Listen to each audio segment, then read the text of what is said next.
You're the guest. I'm the host. I got the questions. Hopefully I got the answers. Doesn't fucking matter. No one has the answers these days. Yeah, I know. They're storming the Capitol yesterday. All you gotta do is stay confident, though, and act like you know what you're saying. Act like you know what you're talking about. Dude, that seems to be the theme of 2020. Yeah. 2020. I feel like how we started off 2021 was... I thought everyone's like optimistic for a little bit of calmness, you know, and then 2021 starts off with the fucking Trumpers like storming the fucking Capitol. Yeah. Fucking amazing, dude. The show never ends. I know. It never ends. The politics show never ends, and people have their phones and everything, and they can watch it 24/7 instead of doing the work they need to be doing or building the lives they need to be doing. They can be rooting for a team and thinking they're saving the earth. Yeah. Like the earth needs to be fucking saved. It might need some saving. Brandon started this off by being like, I don't want to talk about any of this bullshit. And then that's exactly how he started the show. Yeah, no, I know. Sorry. Because I actually pay little attention to it. And my wife gets pissed. I mean, I think everyone gets pissed because they think that they're like somehow changing. Yeah. Gonna change like, I don't know, the government or the politics minds when... Sorry. I think they've just been doing the same thing for... Well, it's fucked up. Now it's like, it's almost like because Trump's in charge, like I've noticed like it seems like so many more people even paying attention. Yeah. Like I swear to God, like no one even gave a shit until he was like in office. Yeah. And then now it's like everyone thinks their opinions matter. He partly made it a theater and a show because he's a reality TV star, and then the way he goes about it is like shock and awe. So like that's going to get a lot of people that don't like dry, boring experts. They're going to get like the wrestling fan that likes politics now. Yeah. That's it. The fucked up thing is about politics is they tell you to vote, and they tell you everything matters. They tell that to young 18-year-olds who don't know anything, and they're just out of their mom's basement, and they're like telling them to vote, and you got to decide the weight of the world, and blah, blah, blah. And it's like, this whole thing is fucking insane, and it might not be the correct way to do it, you know? Like, Yeah. I don't know, man. I don't either. I didn't even like know shit about it until like when it was Trump and Hillary, and I was just like, oh, this motherfucker lost. Like Hillary won the people's vote. And then I was just like, I couldn't understand. Like I guess I got it figured out now why like you vote, I guess. Yeah. But it still is up to the electoral college to make the actual fucking decision. Yeah. So like really? Like so many Californians are worth so many Iowans. Yeah, or that's something. what's weird too. It's like it seems like I don't know. There's too much like flawed rules. Fuckery? It's not like actually like to the people. I don't know. I can't get into it too much. Yeah, I never pay too much attention about it. It's heavy. That's all I know, and I'm not. Neither of us. We've been skateboarding most of our life. Yeah, we're not politicians. Yeah, I can't. It's hard. I tried to get into it this year because everybody's fucking into it, but it's like. Every time I look into one thing, it's like, oh, yeah, I believe that. And then there's like, you know, and then you see something else and you're like, oh, that's not right. And then it's like, at this point, I got to a certain point, I didn't know what to believe. So I just gave up because... It's a hot potato game. Yeah, and I don't like having like this anxiety and like animosity, like this shit's going to like run my life. Yeah, especially when politics like gets adversarial and people are fighting on both sides with each other. Yeah. That's like counterproductive to the society and to our culture because like we're supposed to left and right is like the left and right side of our brain. So like Republican has different qualities as a Democrat, but we need both and they need to learn to work together. Not we need both and they need to beat each other up. Yeah. You know, so it's like you have to balance the left and right side of your brain or your characteristics, you know? Like that's why the whole thing came down to a wall. It was like we need a wall because there's people in the world that believe walls keep people out and protect them, and then other people believe that we want one world and walls and no division. The problem I have is like for every topic, you just go down a black hole with no fucking answer of what is like right or wrong, and it just keeps on going on from like this side to that. No, I'm not saying things. Just I don't know. It just seems like it's by design. Hole. It's just it's like it's what by the fuck? design. You like never coming to a conclusion on anything, and like this side has an opinion in this one, and they just can go back and forth forever. Yeah, and it I don't know. Yeah, I really honestly I just don't care. It's definitely theater. I think that's probably the wrong mentality to have, but I don't think so. I don't really know what to do, and I don't think a lot of people do. No. And even if you are experts, like I watch people online and so-called experts all the time, and they're fucking have to take the foot out of their mouth all the time on both sides. That's what it is. It's big hot potato. You're right. Everyone jumps on the bandwagon. Then it turns out they were completely wrong. And the other side's like, we're the fucking victors. Yeah. And it goes back and forth and back and forth. And the truth is, it shouldn't be it shouldn't go extreme to extreme. It should be like, we're both wrong, but we're both right. Let's balance this bitch out.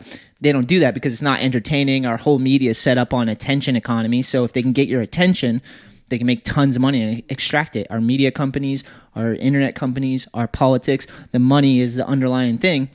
And it's all for your attention. So they understand our psyche because they attack our perceptions. They know what we're watching, what we're hearing, what we like, what we're addicted to, what we don't like. They know it all from our movements online. Yeah. And they've studied it. And now it's like they want to control a population of people. That's another thing. I just can't even believe my own phone because it's like you can just, pretty much look up whatever. Yeah. Whatever you decide your motive is, you just fucking, I think, stick to that way. And then another thing, too, if you question someone's belief on this shit, they get crazy instantly. It's like not even like you can't have a conversation to try to learn. Yeah. It's just. It's like, a religion. It's like anger. Yeah. It's like you offended them by asking a question. It's fucking crazy. Yeah. But I don't know. Yeah. All right. No politics anymore. But I'm glad we talked this shit out because like I feel exactly how you do. Yeah. Like I really do. I don't know left from right. And the dude I wanted to win lost. He's still in the race, but he's not running for president anymore. But like he was out, like so it's like the fuck do I know, But we gotta talk about this shit. Because everyone else there's a lot of people out there like, oh, I know what you gotta do, It's like, just never be too sure. Just question things. Yeah, but then I get shit ideas. that's when I get shit for like giving, like not giving two shits about it. Yeah. It's like, you can't win. Someone will guilt you. Yeah, you can't win. You're like, oh, well, you need to do this is fucking for your children and all this shit. And it's just like, honestly, the world's just fucked. It has been, and it's just there's too many people, and it's just gonna get worse. I hate to be the bearer of bad news, but there's too much money, and it's the root to all evil. I agree with some of it. I don't think we're fucked completely, though. Yeah. I think there's always gonna. So what I think is, and this is completely, if you're coming here for expert opinion, don't check out instantly. We're two fucking slow people trying to figure this out. What I think is that life has been the same. But now it's like we have the technology, the new layer of cameras and phones, and everyone's a journalist, like you were saying before. So now we're seeing more life. We're getting more data of life. Mm-hmm. So like, and what's most salacious that people pay attention to is the negative, not the positive. So that's understand that's what happens to me. I started listening to podcasts about fucking like Elon Musk taking over and stuff, and you're just like, oh my God, we're doomed as a human society. We're done, and then it's like I don't know how to come. That's why I don't even like going on my phone digging into these type of things because it's just crazy. There's fucking like alien topics. There's fucking nowadays, it's just crazy. I don't know. It's like, yeah, they're probably out there. What the fuck am I gonna do? Yeah, what's anybody gonna do about these aliens? Yeah. No, I agree, man. So I think life has always kind of been the same. Like humans are kind of the same. Like we have a certain makeup and a nature and a psychology. And like now we're just seeing more of it because everyone has a camera and a phone. So we're hearing and we're seeing more and we're taking in more. Yeah. So that's what the internet is. It's almost like art. Yeah, but there's no like algorithm to weed out like the truth. And then it's up to like the human, which people just have like bad instincts to begin with. Yeah. And there's too many people with too many opinions reading too much different things.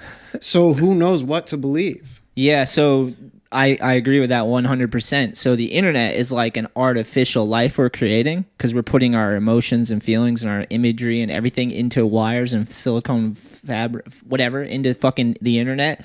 So we're creating an artificial layer on top of our actual real world.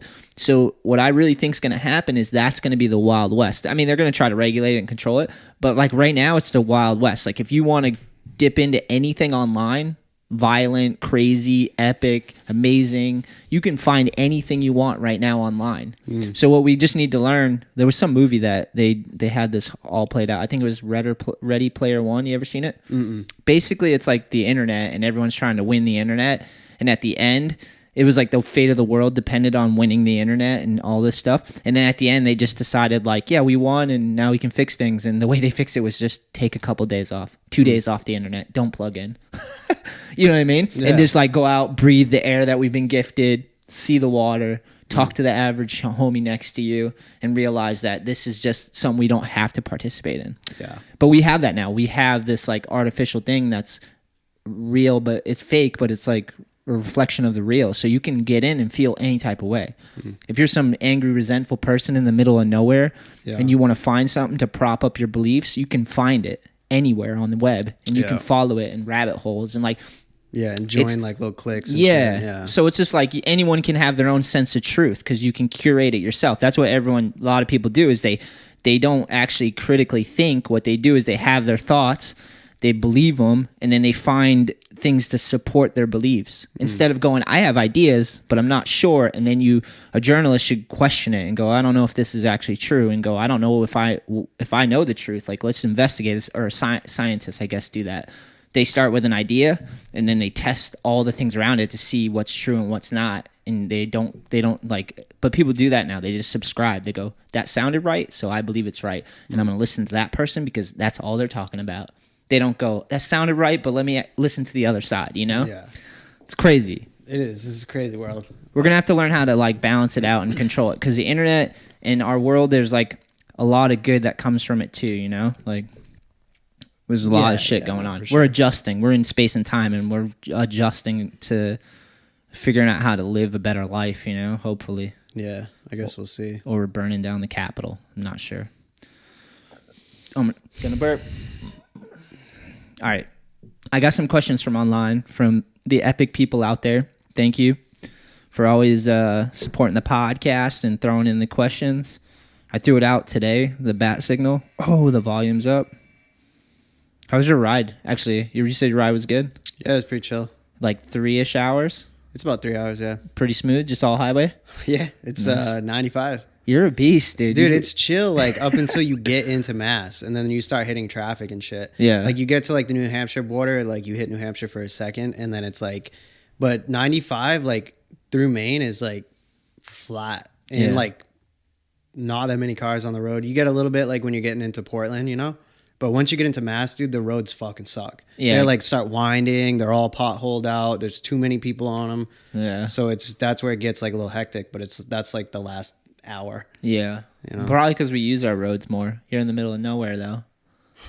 Except for Portland. I'm just telling you what I'm seeing. You know, you asked how the ride was. I'm just telling you. You know, a little bumpy. It's yeah. Once you get like into Mass.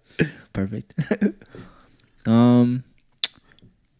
Noah likes to skate. First question. He says, how long have you been skateboarding for? Let's think it out. No, I mean, I know when I started skating when I was 10.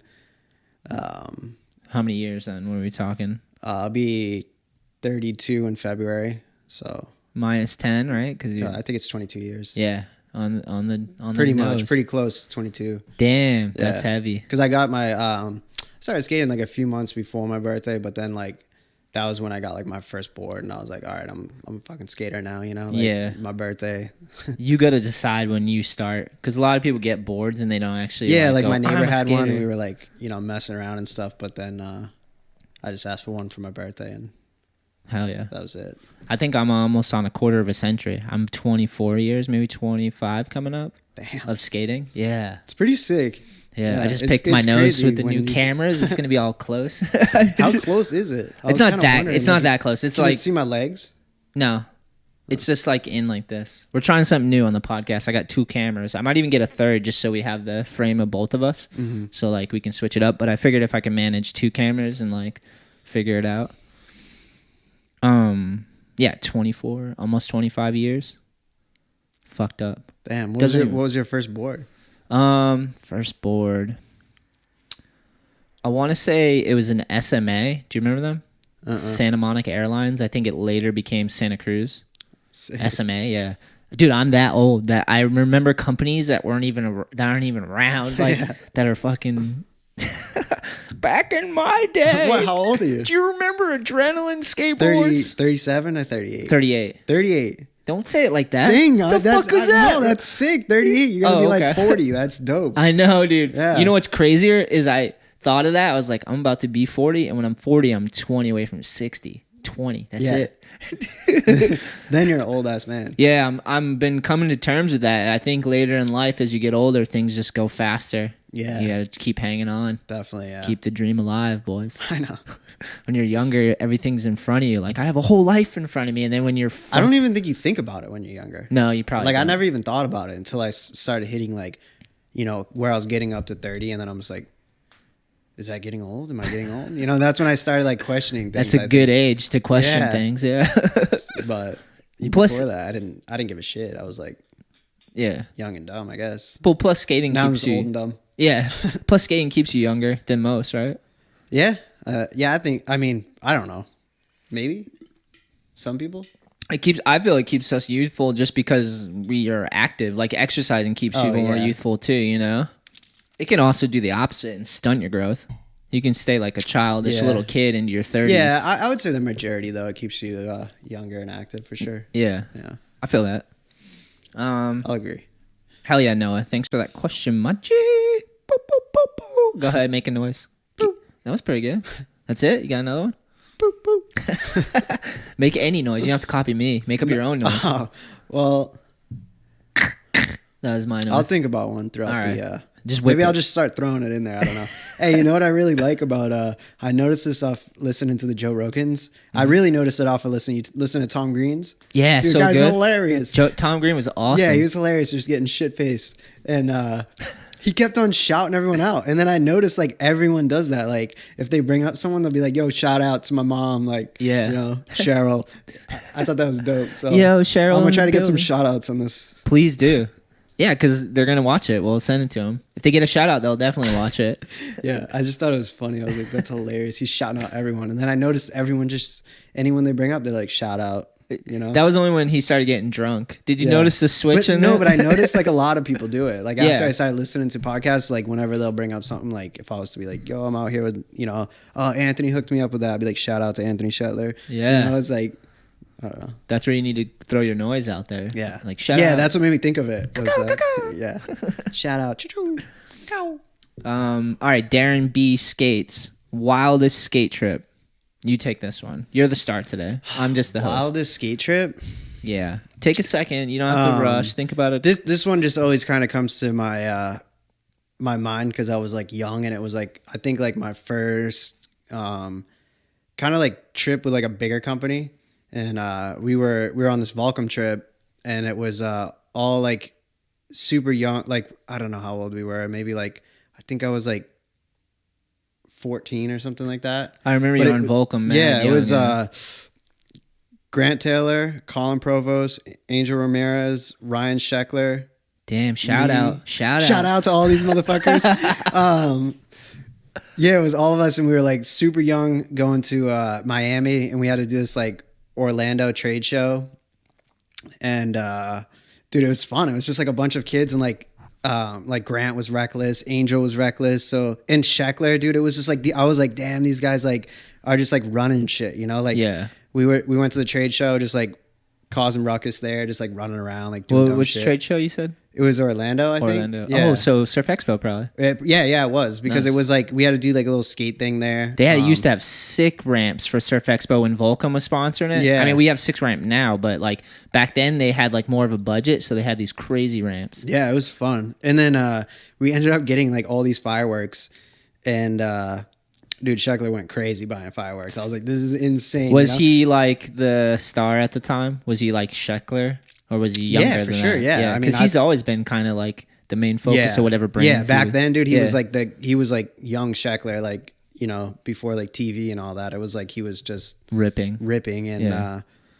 just fucking shit up. And dude, he took a watermelon, and like the team manager was driving the van out front of the hotel, and we were like maybe 3 stories up. Maybe more. I don't even know. Oh my but God. he took a whole watermelon, just threw it out the window onto the top of the van, dude. It was like, pow! And team manager just got out like a rock. You know, it was a good sized watermelon, Dude, And that then, would and kill then you. like him and like Angel and stuff just started. I just remember like throwing stuff out the hotel. It was like no rules. It was insane. So we got all these fireworks, and team manager was like pissed that we were firing them off and stuff, and. So he took us to this like empty parking lot, or like it was like a field in the back of a parking lot of like I don't even know, maybe like Walmart type Lowe's type thing. It was like late at night, just started going ham, like fucking firing off all Dude, these, that's sick. yeah, all these fireworks and stuff. And then like, At 14, that's heavy. yeah, and then the cops came, and then like they were like giving the team manager, his name was, shout out to Kevin. Oh, and, Kevin. Choo-choo.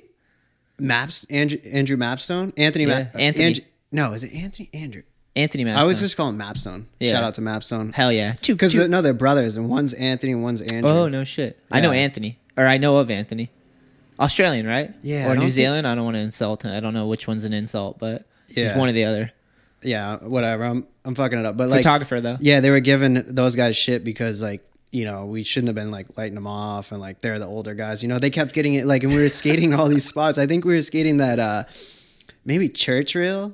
I want to say Church Rail. It's like that one in Florida. It's like that famous one where it's like It's white and yeah, round. yeah, exactly, that one.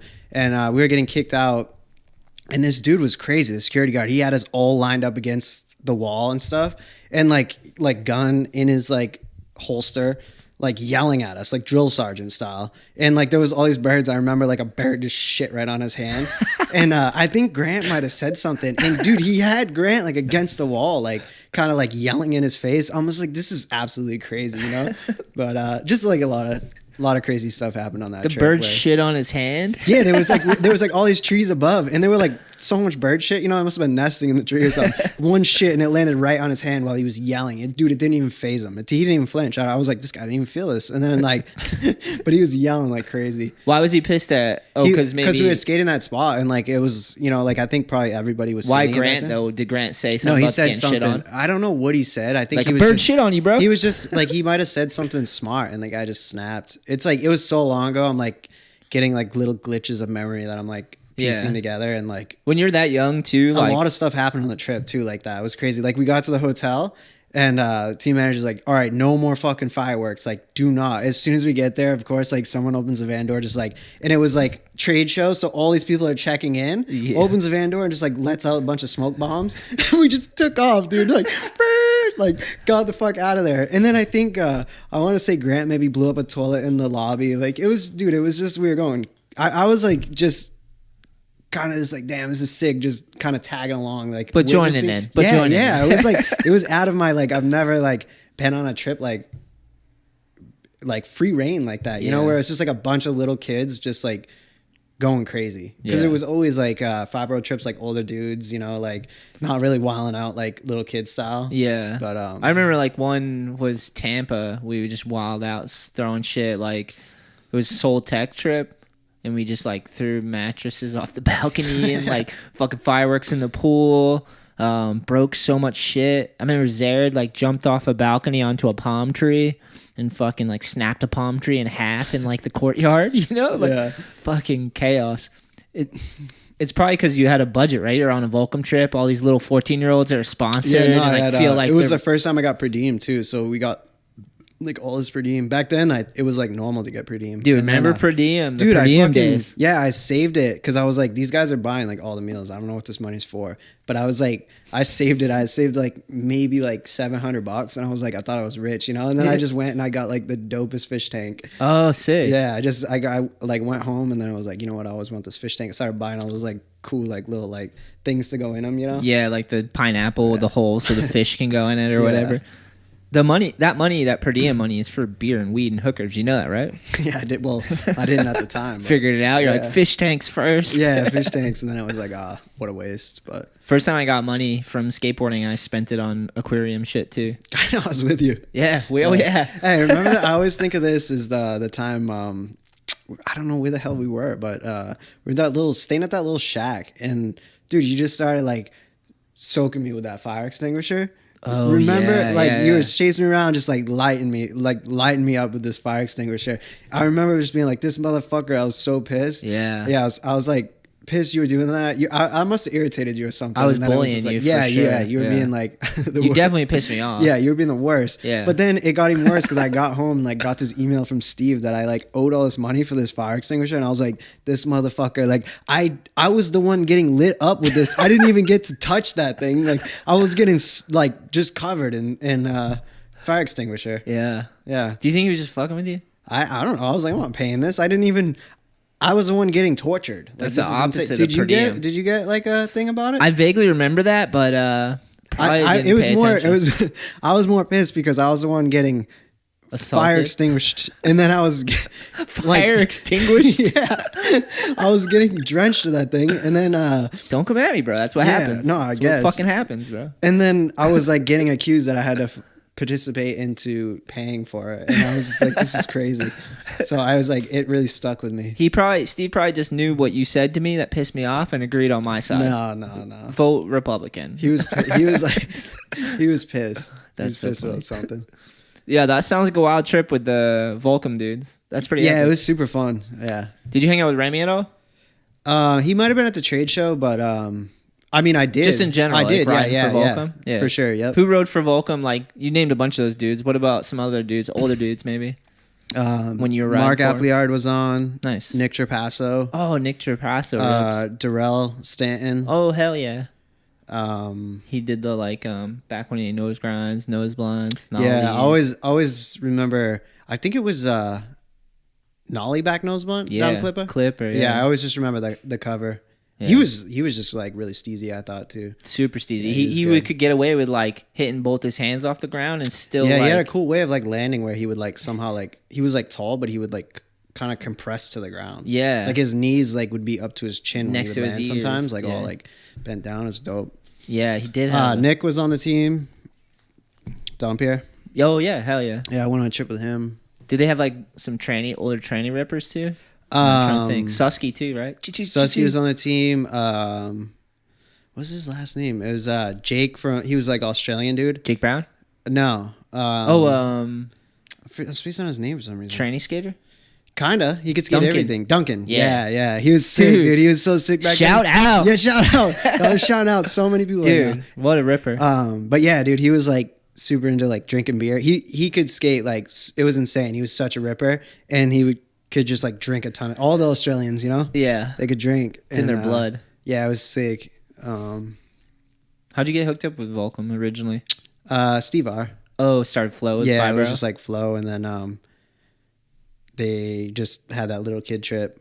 Yeah. And also shout out to Abdias. Abdias was Rivera, on yeah. the trip too. He met up. Ripper, Florida, in the building. Yeah. Chew. I had him on the podcast Damn, a while definitely ago. get my shout outs in. This is sick. Yeah, it's heavy load him. You ever listen to Talking Schmidt? He does heavy shout outs all the time. He got me sparked on shout outs. No, never. He has a podcast. I'll tune you into it for All sure. All right, shall we move forward in space? Yeah. In time? I have a feeling though that all this craziness, it does seem, this going back to the beginning of the podcast, it does seem like things are ramping up, but I think it's like we've had the same amount of craziness, but now it's novel because we have the new technology to observe it from different angles. Yeah. So it's it like, just seems like a lot of people more are like paying attention to it. And, definitely. You know, it's like It's more polarizing. That's the yeah. word people use. And then there's just a lot of easy access to like whatever side you want to pick. You can really fucking dive into their beliefs. You can build an echo chamber where you only hear what you want to hear. Yeah. Thanks, man. And I know how it is. It's like, yeah, like whoever's in power really decide. Like you really see it with now all the governors like got all this power where they like controlling each state and like all these mandates and stuff. And Out of their minds. you know, even with all that, it's just like, yeah, I don't know. It's been so long with this whole Corona thing. Like It's insane. And it's like, I still like, obviously it's like a real virus. People are getting sick and stuff, but it's like, I don't know. You listen, you know, once again, it's just like, oh, what you listen to is what you believe. Yeah, So yeah. I just try not to listen to anything.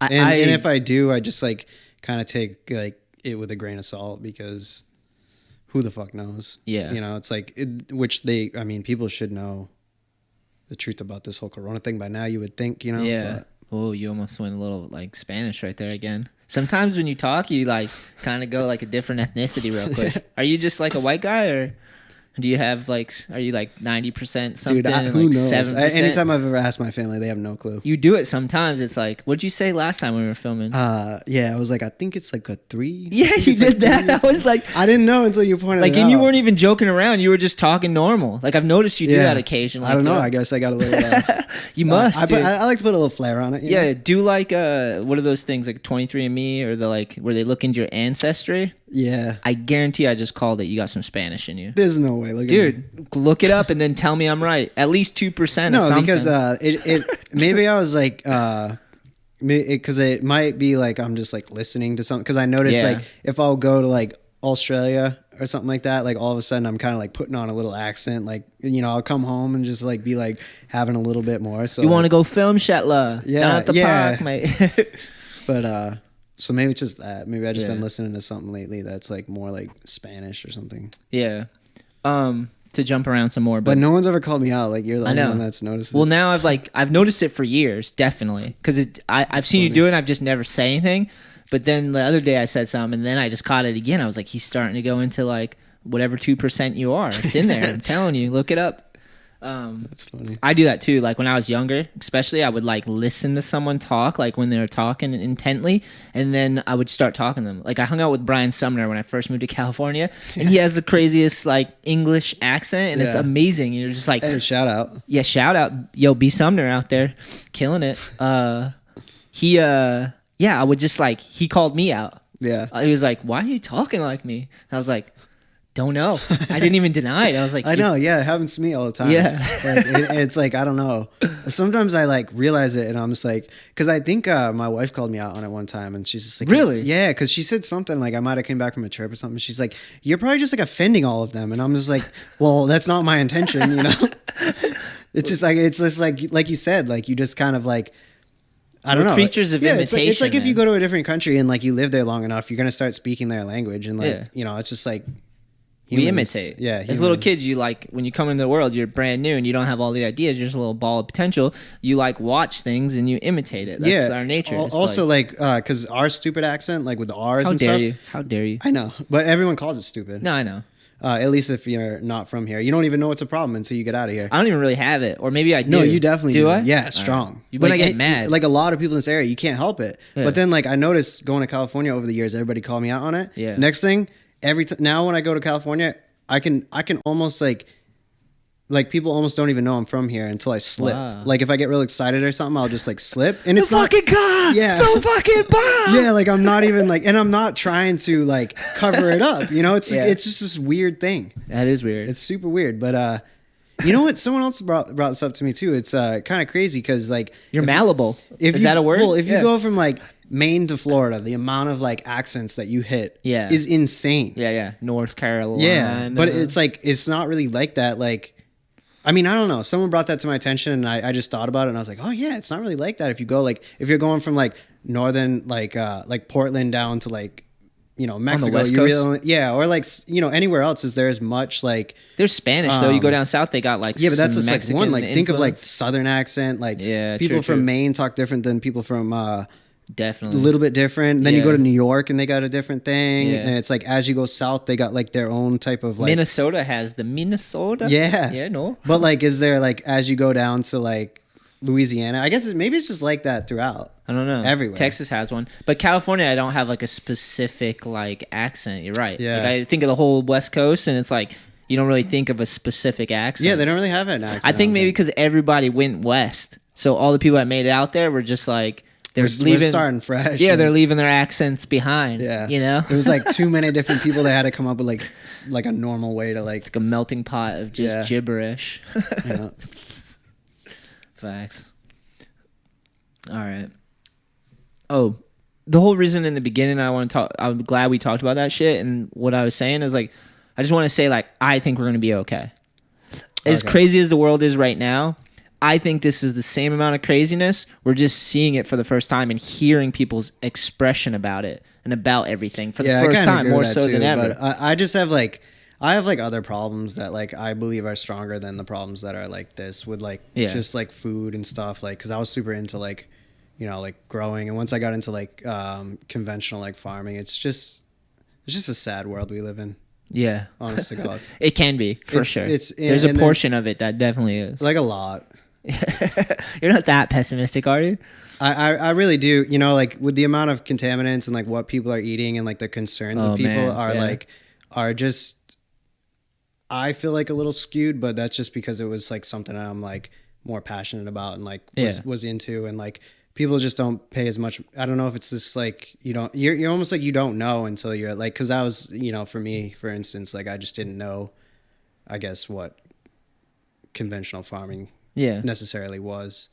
And so my theory is like there's young people, and when you're young and dumb, and you're like trying to figure things out, so you don't pay attention to shit as much, and you're more self-absorbed and focused on like immediate pleasures and things.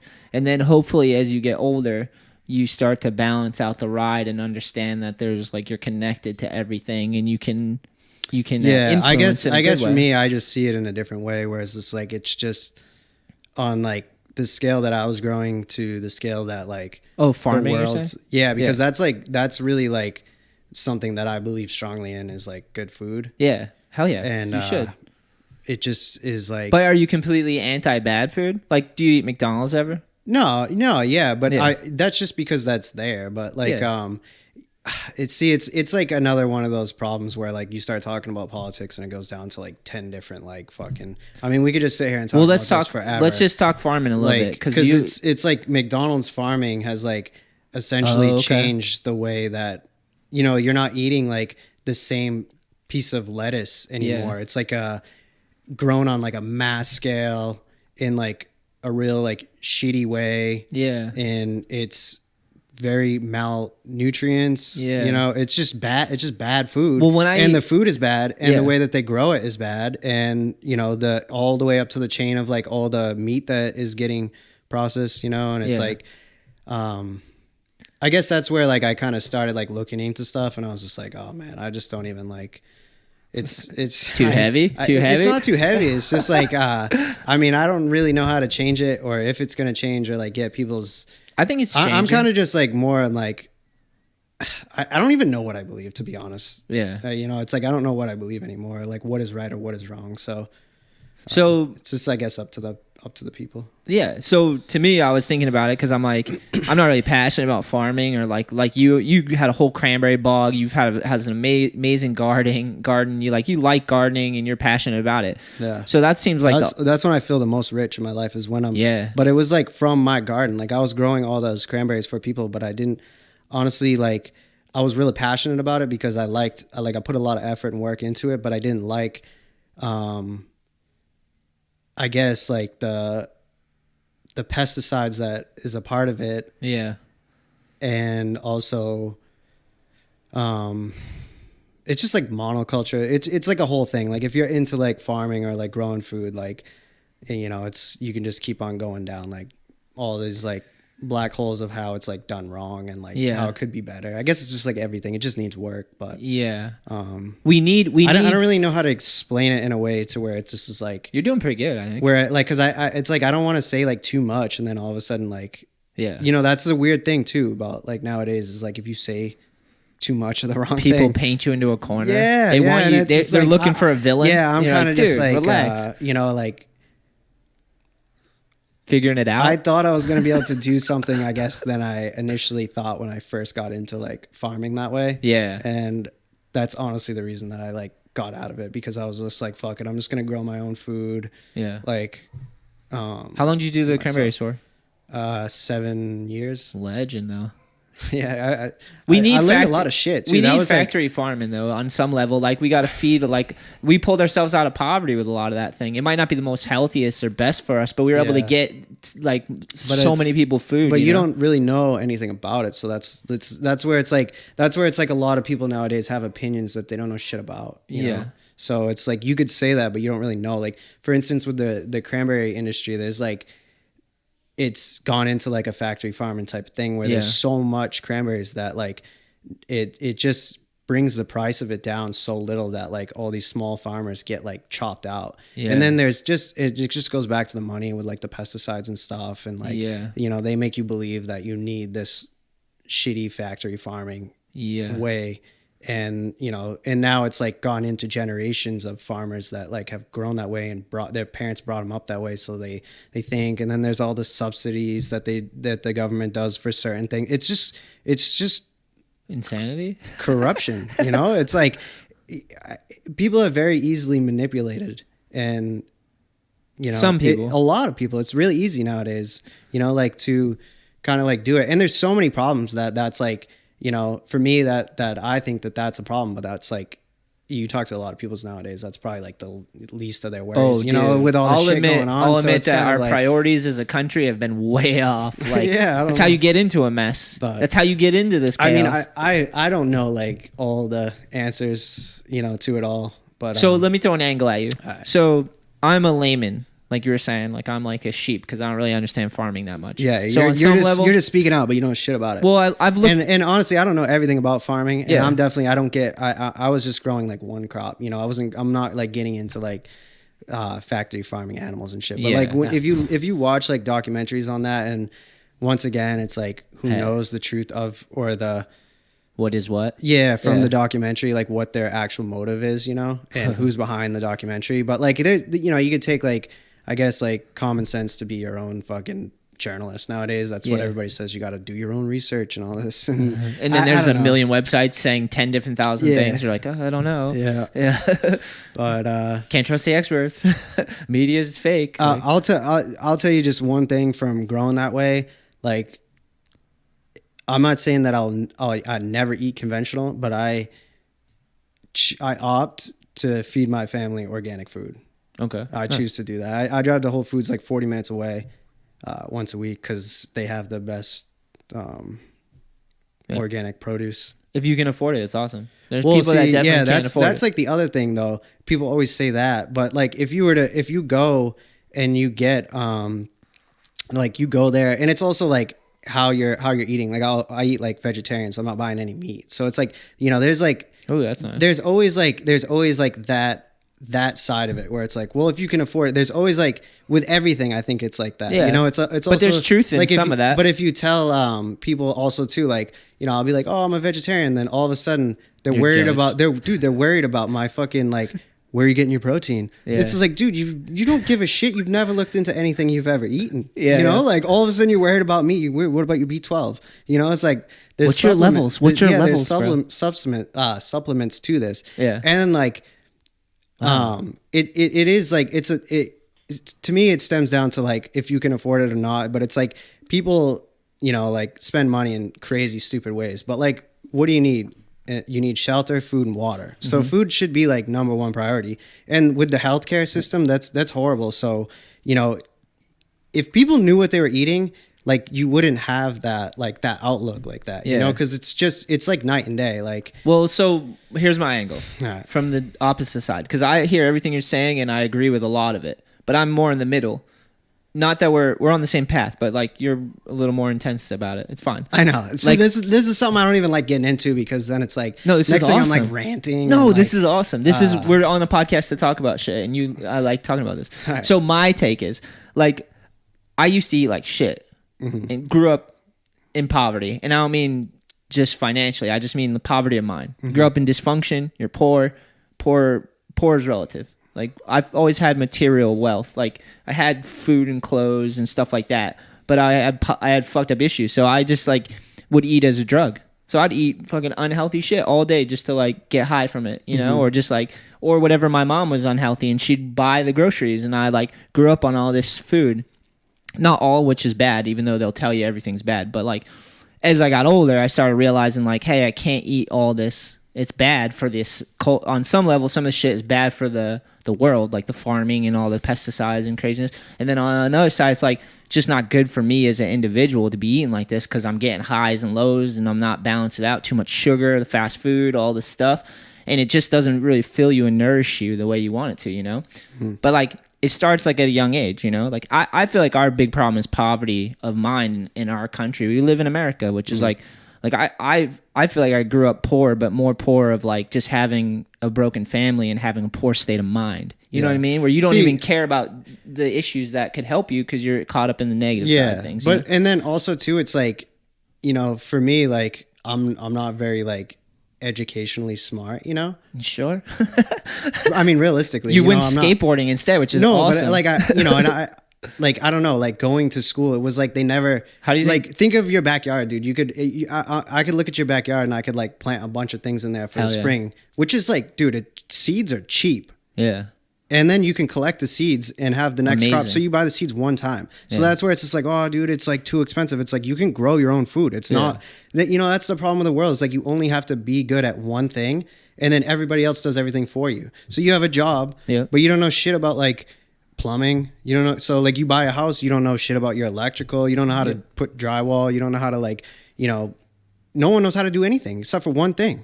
Yeah. It's crazy. It seems like stupid. It seems like, you know, in school, they should teach you like basic shit instead of like a bunch of stuff, the math problems that I didn't never absorbed. And I couldn't tell you. Most people can't tell you. So like, why couldn't they teach you how to like, you know, build some good soil and plant some fucking lettuce? Agreed. You know, I can get into this too if we're gonna veer off into education. That's what I'm saying. Like it just like this topic I don't even like talking about because it just irritates me and like. But no, you did a good job. I just it perfect. I don't know.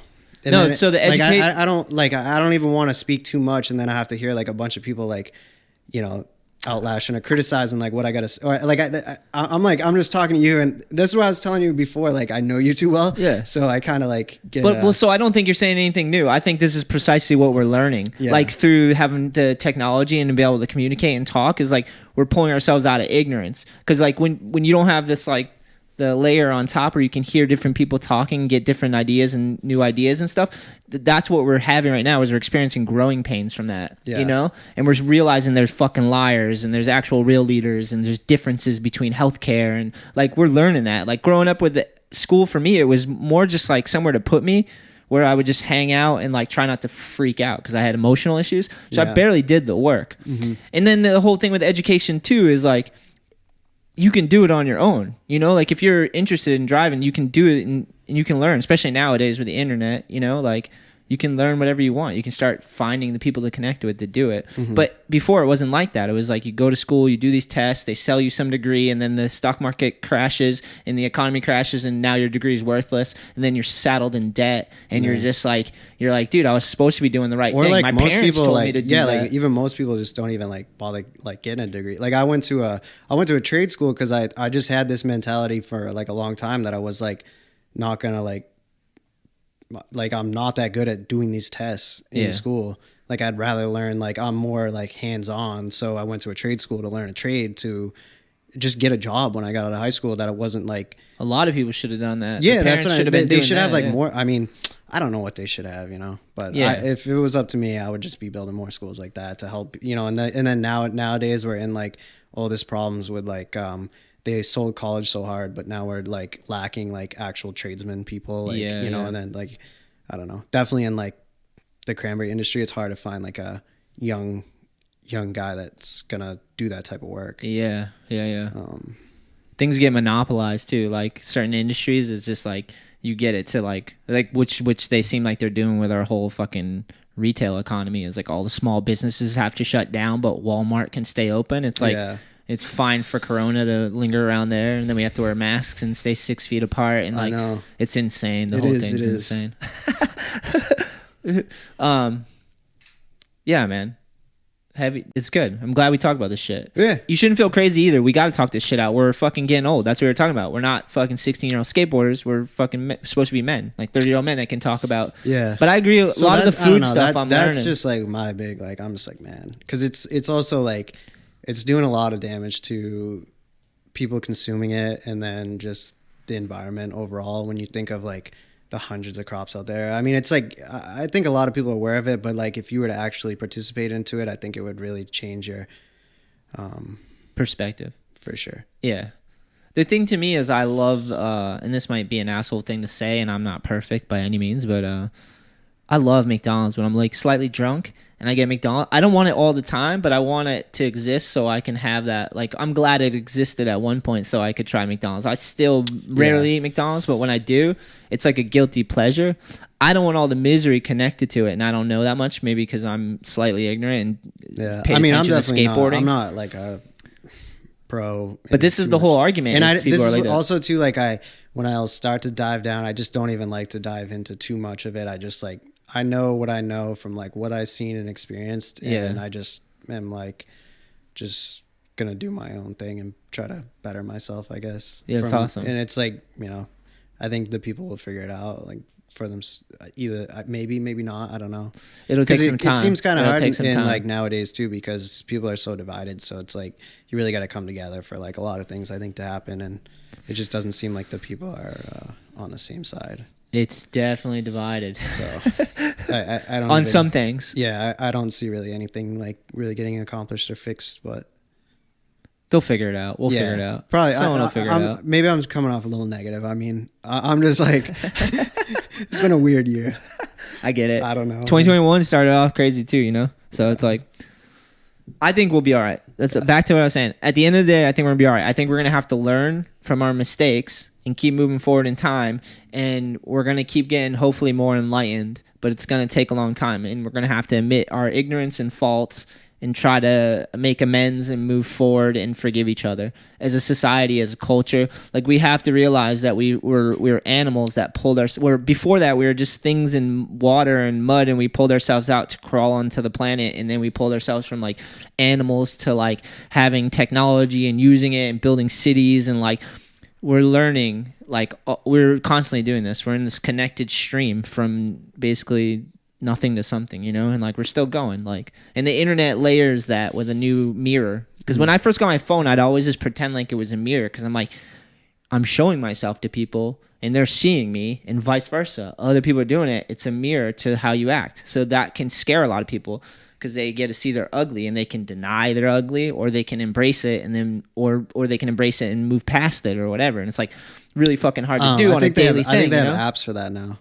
What, they fix the problem? So yeah, if you're ugly looking, you can switch that shit. So your phone's like perfect, you know. But it's like mirrors to the world, you know. Yeah. It's like you get to see yourself, and But is it like is people really seeing the real you?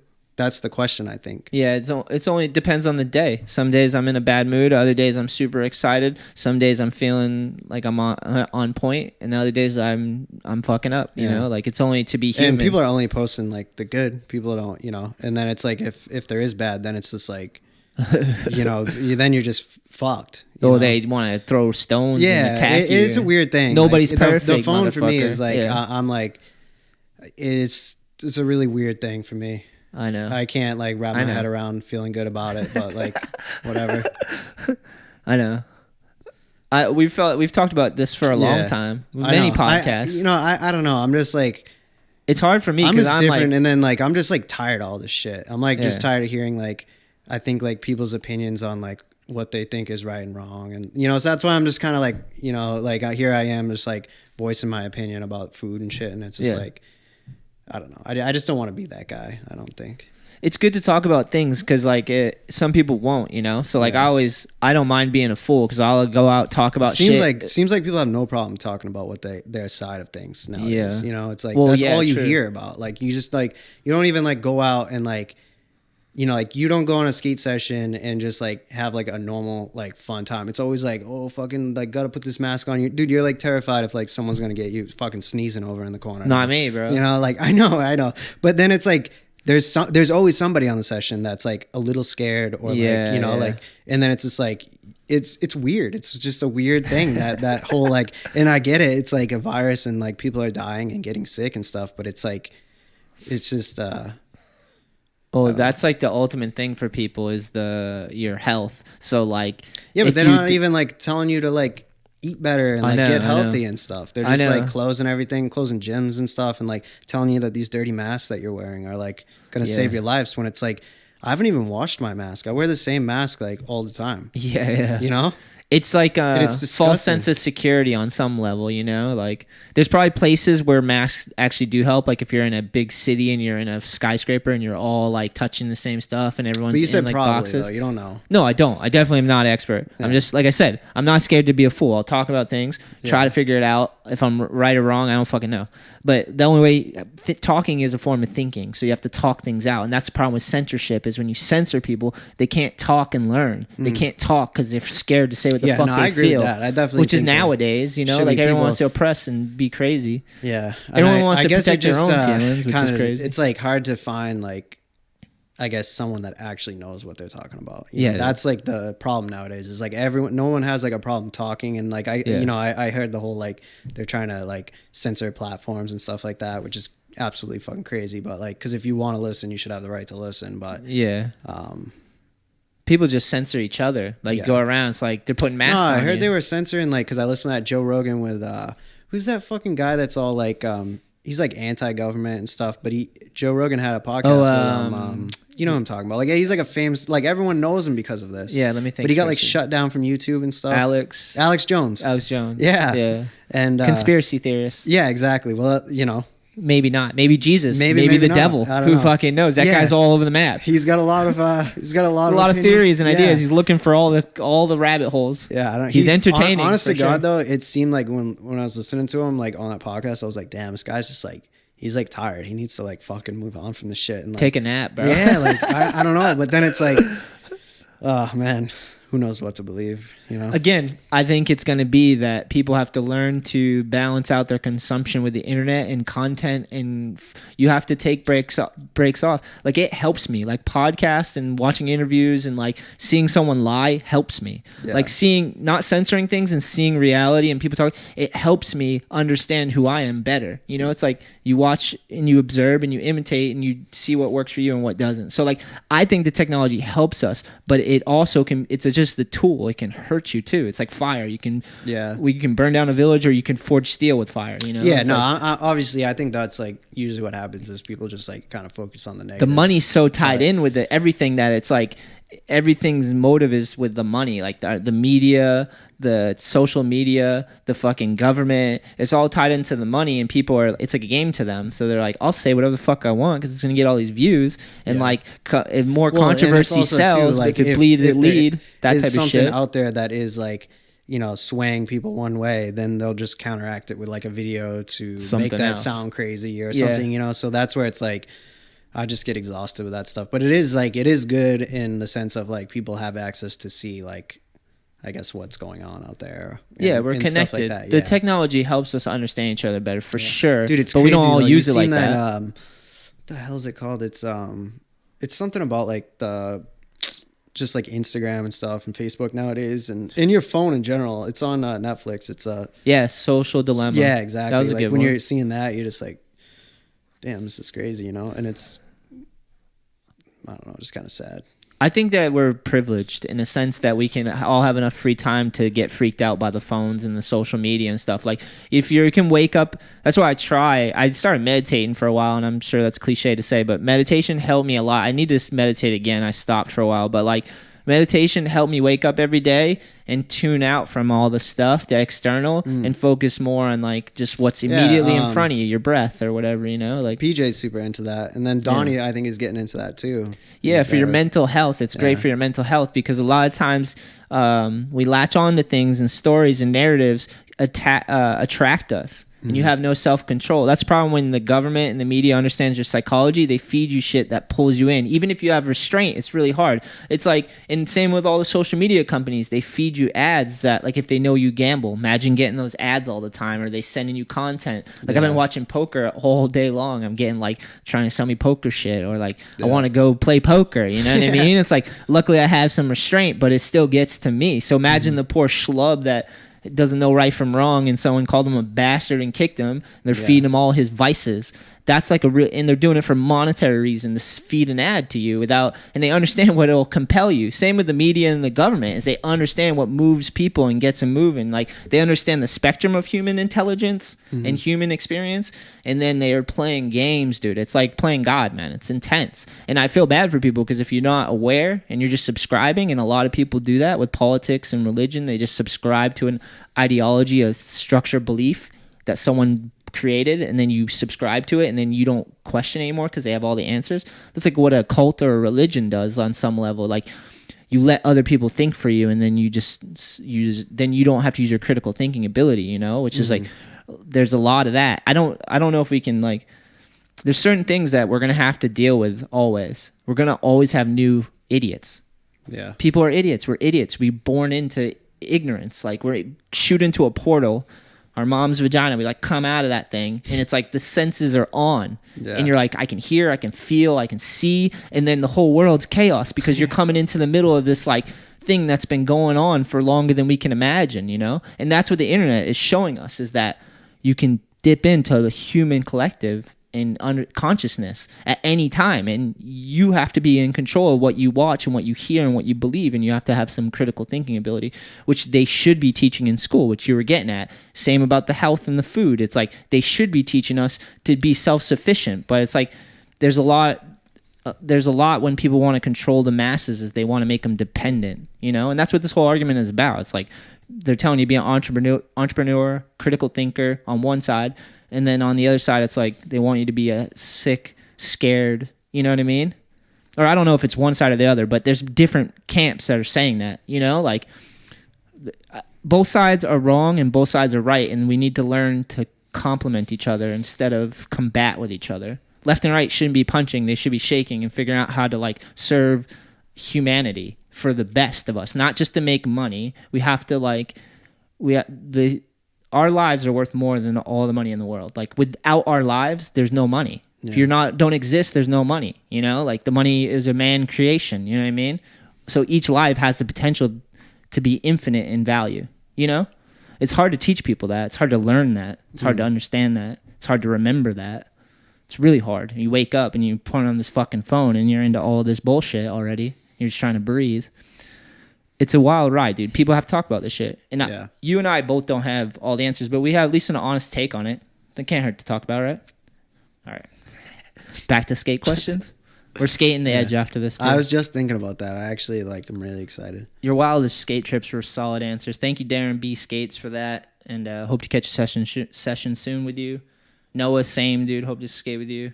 All right, here's the next one. If you had to skate only one for the rest of your life, scuba flippers or ice skates? This is from Adam Riddington. For the rest of your life, all you can skate. Yeah, I would go scuba. Scuba flippers? Yeah, for sure. Could you even do anything, realistically? I'm more worried about like rolling my ankles, and ice skates are more like ankle rollers to me. Ooh, yeah. And the flippers are like wide and flat, so I think I could, you know, I'd just cut them up. Yeah, true.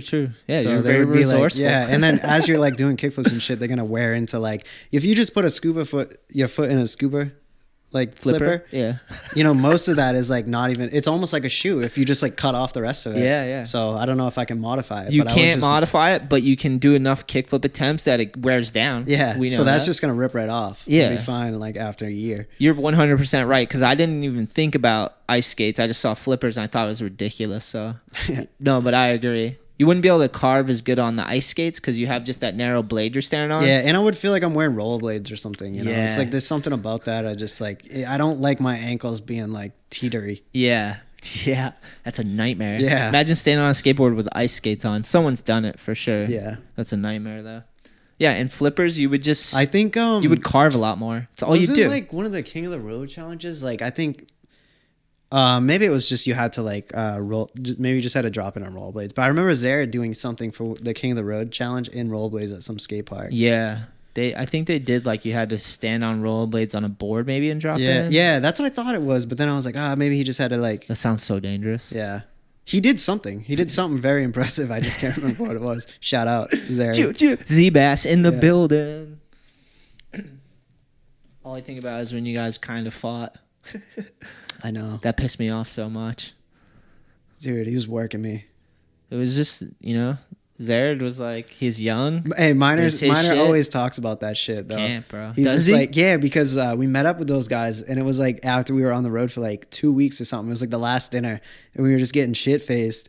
And I remember I was just like, no, it was like I was fucking with ZERED like a lot, you know. I was like a lot younger than him. It was like how like you were squirting me with the fire extinguisher. I was like doing something to irritate him, and definitely it was, you know, there was something about it that was like, you seem to be a common problem. Yeah, I know. Yeah. I like to antagonize. Like, I'm really good at that. So I was doing that. I was like, it was like, you know, bringing me a little humor. I got a little humor out of it. Yeah. And he just poke the bear, baby. Yeah, and then I took it too far. We were drinking too much, and then I was trying to hold my own, but he just fucking worked me, dude. He choked you out. Yeah, no, he like whipped me around. I remember smashing my head off the ground or something. And he got you like in a headlock and just hung on. Yeah, I was like, motherfucker. And I like, you know, right when it goes into like you start wrestling, you're like, all right, like I'm gonna have to like man up right now, you know. And then before I even knew it, he just fucking, I was just like so belittled. Yeah, been there, bro. It's like fuck. But that was, yeah, that was I always so- think of that. Yeah, me too. It's so fun. Miner brings it up still to this day. Just like, dude, what the fuck? You guys are fucking. He was there. Yeah, because Damn. like I stayed after that trip another week in Australia, so I stayed for like 3 weeks straight, and you know, that was a fun trip. Remember, I got all the blame for like. I mean, I kind of went a little too far with that, but like, I was in the Aussies van and you guys were wrecking our van. And I'm like, come on, guys, like, we got to do something. Like, we're getting fucked up, like eggs and everything, you know? Yeah, we had the whole van was stained. We drew dicks in it. Yeah. So then I was like, yo, this is what we're going to do. We're going to get some fucking motor oil and we're going to just douse their van and take off. But then it was like, Kept escalating. there was like no like good time to do that. And then so I just was like, fuck it, we got this. Like, I'm just like pissed that we got so like, you guys were laughing so hard at us, and we're just like sitting in there, and I was like the only one like, damn, are you guys like?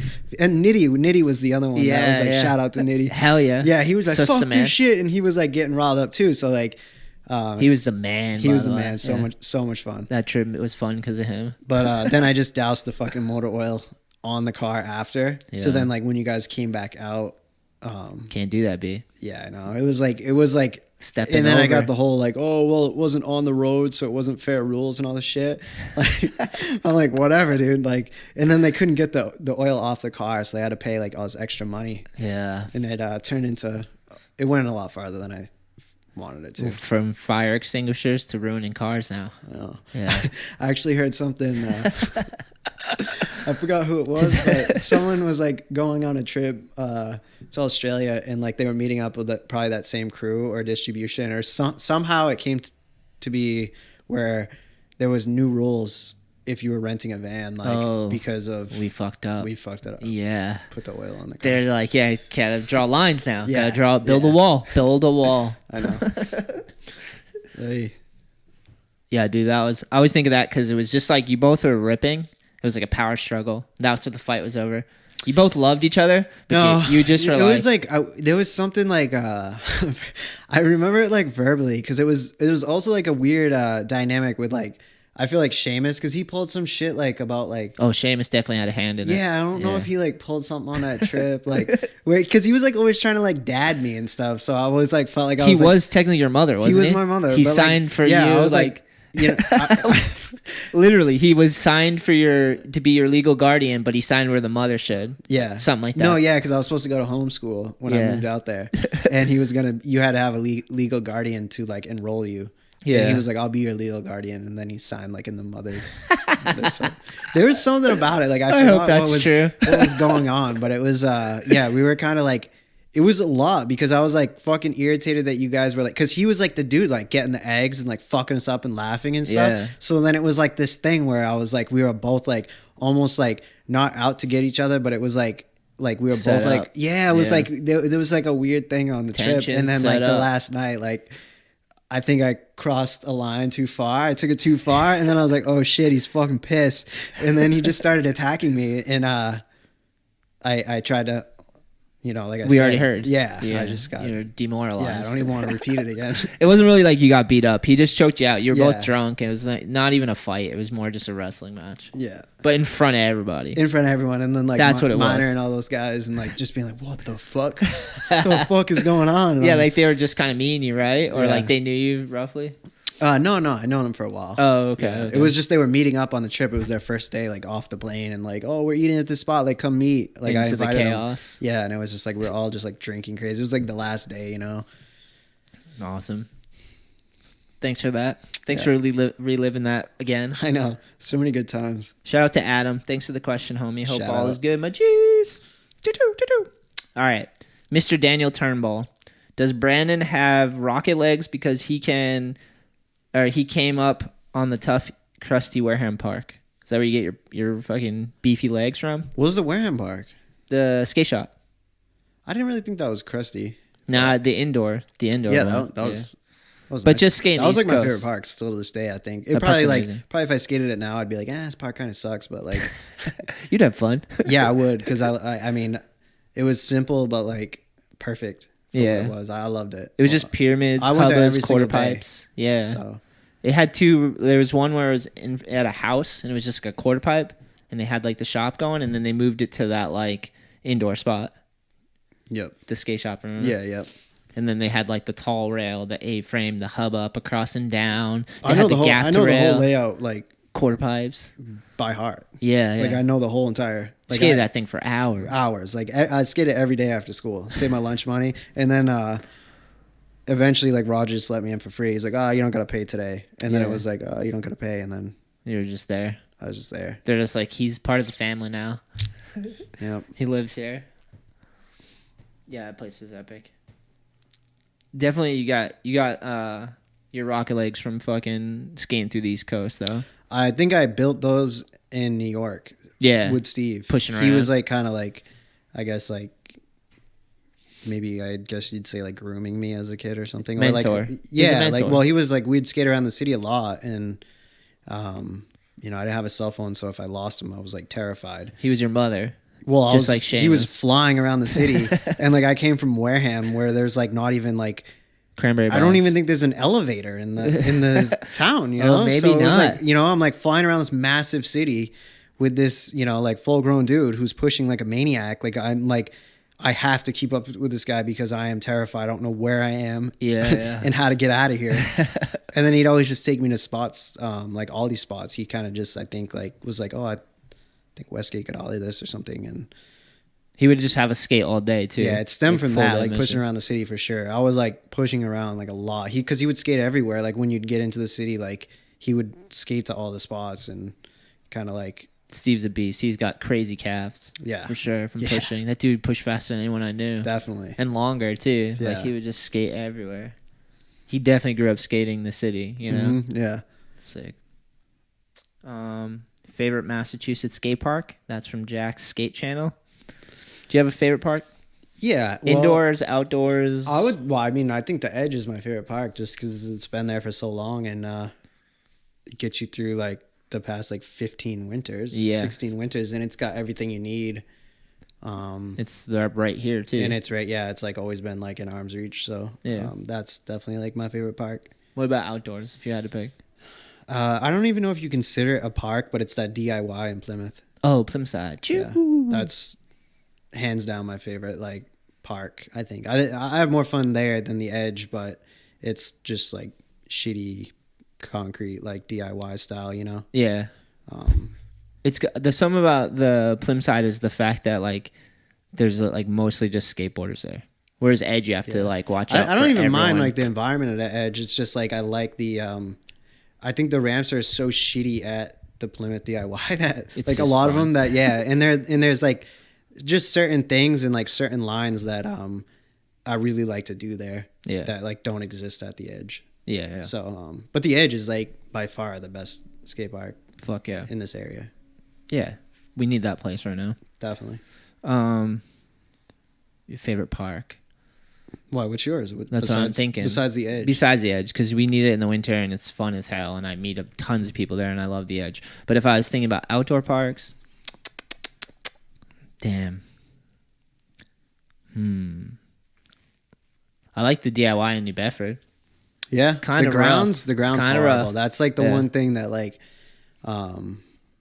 every time I go there, I'm like, man, you just don't feel like you're going very fast ever. Yeah. You have to really muscle through it. Yeah. I think they've added a lot more too, so it keeps the flow a little better. But I like that one a lot. Because I was thinking DIY, like you were saying. But let's think about a finished park that I really like. I've been going to Mansfield. It's not even good. It's not even that great of a park. Yeah. The pyramid is almost useless because one side the metal is sunken in, the concrete's raised up. So like, but Trying to that think which one minion- that is. It's I just couldn't like a think of it. small one. I just like it because I was doing lessons there for a while and just like, it's good for beginners because it's all basic stuff. There's a perfect mini ramp and then quarter pipes and just flat space. Yeah. So that's been on my radar lately. Oh, here's a good one. This one's from Anders Potter. Shout out Anders. Bye. Do you play as yourself as Skater XL? I have, yeah. You have? I had to, you know, try it out. What was your trick? I couldn't. I never like really played too many video games, so Yeah. I'm like, man, I was like just trying to figure it out, but I couldn't figure out how to get myself to push regular. I was pushing Mongo. Oh man! Like the whole time, unless I was skating Switch and Let 'em but live, yeah, bro. but then I talked to somebody. I was just doing something. I was just like So you skated as yourself, but Mongo? Yeah, because I was doing. I forgot what I was Dude. doing wrong. I forgot. But there was like once I said that to somebody who like played the game a lot, they were like, "Oh, you're just like doing this," and I was like, "Oh, I'm an idiot," you know. So then I went back and I was like, I could play myself regular. Nice. But Did you do anything you think you could do but can't? That's close. That's at the well, line. yeah. What's the one on the line? Wait. What's the question?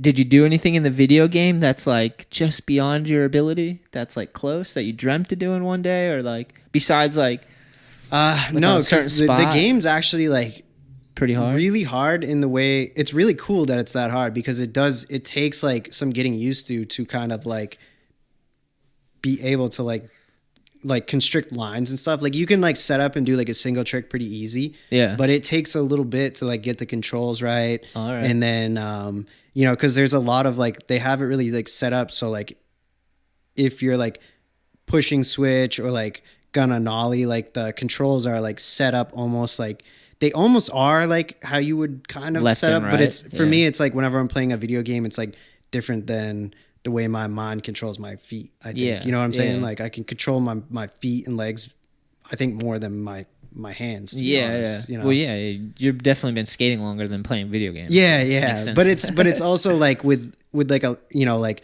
so if I'm gonna shoot like a basketball like versus like even like I don't even know like maybe ice skate or something, like I can ice skate I think better than I can shoot a basketball. dribble a basketball or something. You're just more coordinated with your feet. I think so. Yeah, I could tell. Yeah. I could tell. You look like you could dance too. You ever Yeah. dance? You should take some no. dancing classes. Get them No. out there, B. Dude, you know what I've always got hips that Hey, this don't is what lie. I've always wanted to do. I always wanted to try one of those American Ninja Warriors. Oh, dude, you should. Yeah, I would always watch the show and just be like, Yes. oh man, I got to set this shit up in the backyard and like, because dude, they're always trying to do the quarter pipe. None of them can.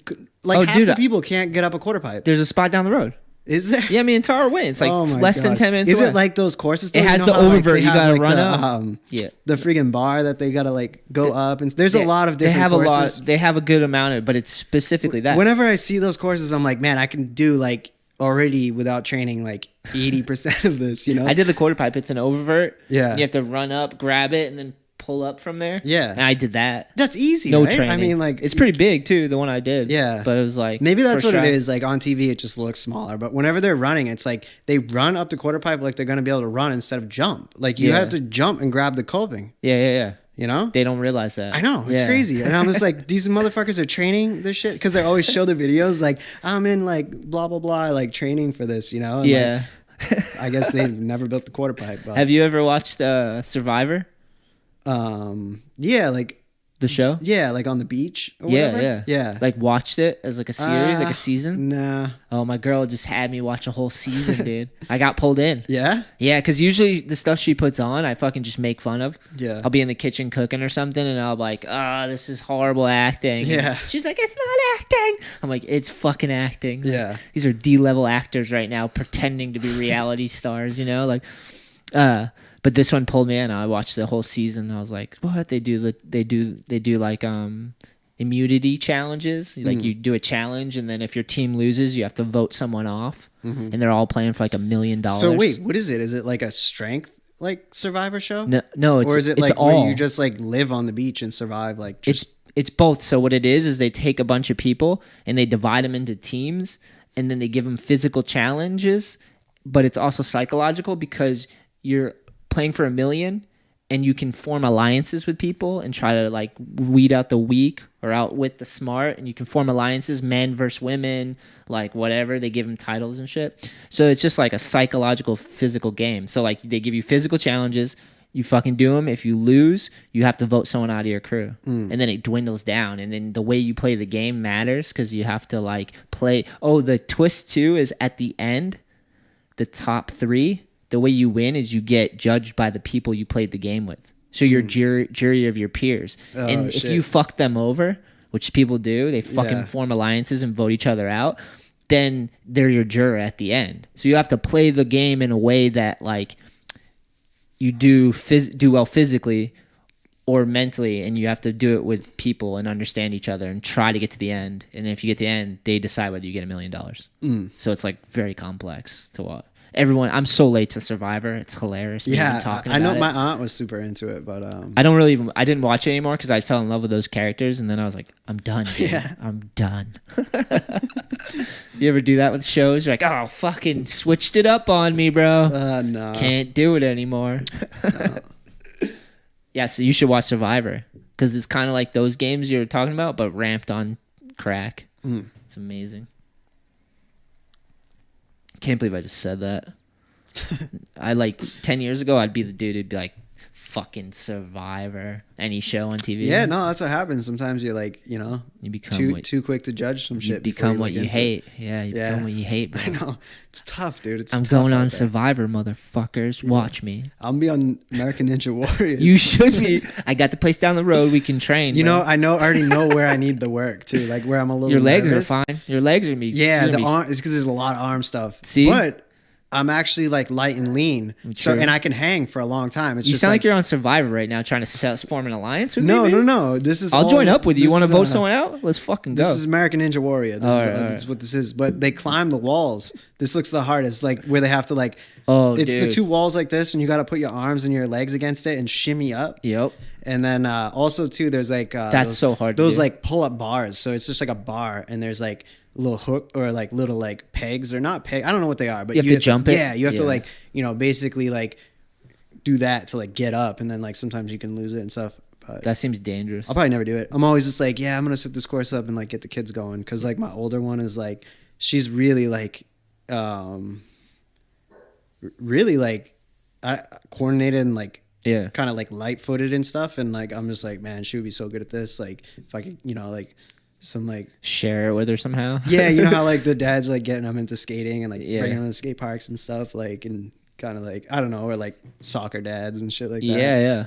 No, that's dope. Kids need those things. For the American Ninja Warrior dad. If we were on Survivor right now, and I realized your arms were weak, there is a challenge on Survivor where you have to hold a pose while holding something for like an hour or something, and people just drop out because they can't do it, you know, or they make them stand on a very thin ledge with like against the wall, and you just have like two toes on. You have to hold on, outlast each other. Like you with your weak arms, I might fucking conspire against that's you. That's where I have a different strategy. Like I have like a mental ability, to kind of override my mind. I notice sometimes, like skating, when you're scared to try something really scary, you have to like almost like do this thing to like shut your mind off to get yourself to actually jump on the thing. So I have realized that I do have this ability to kind of like go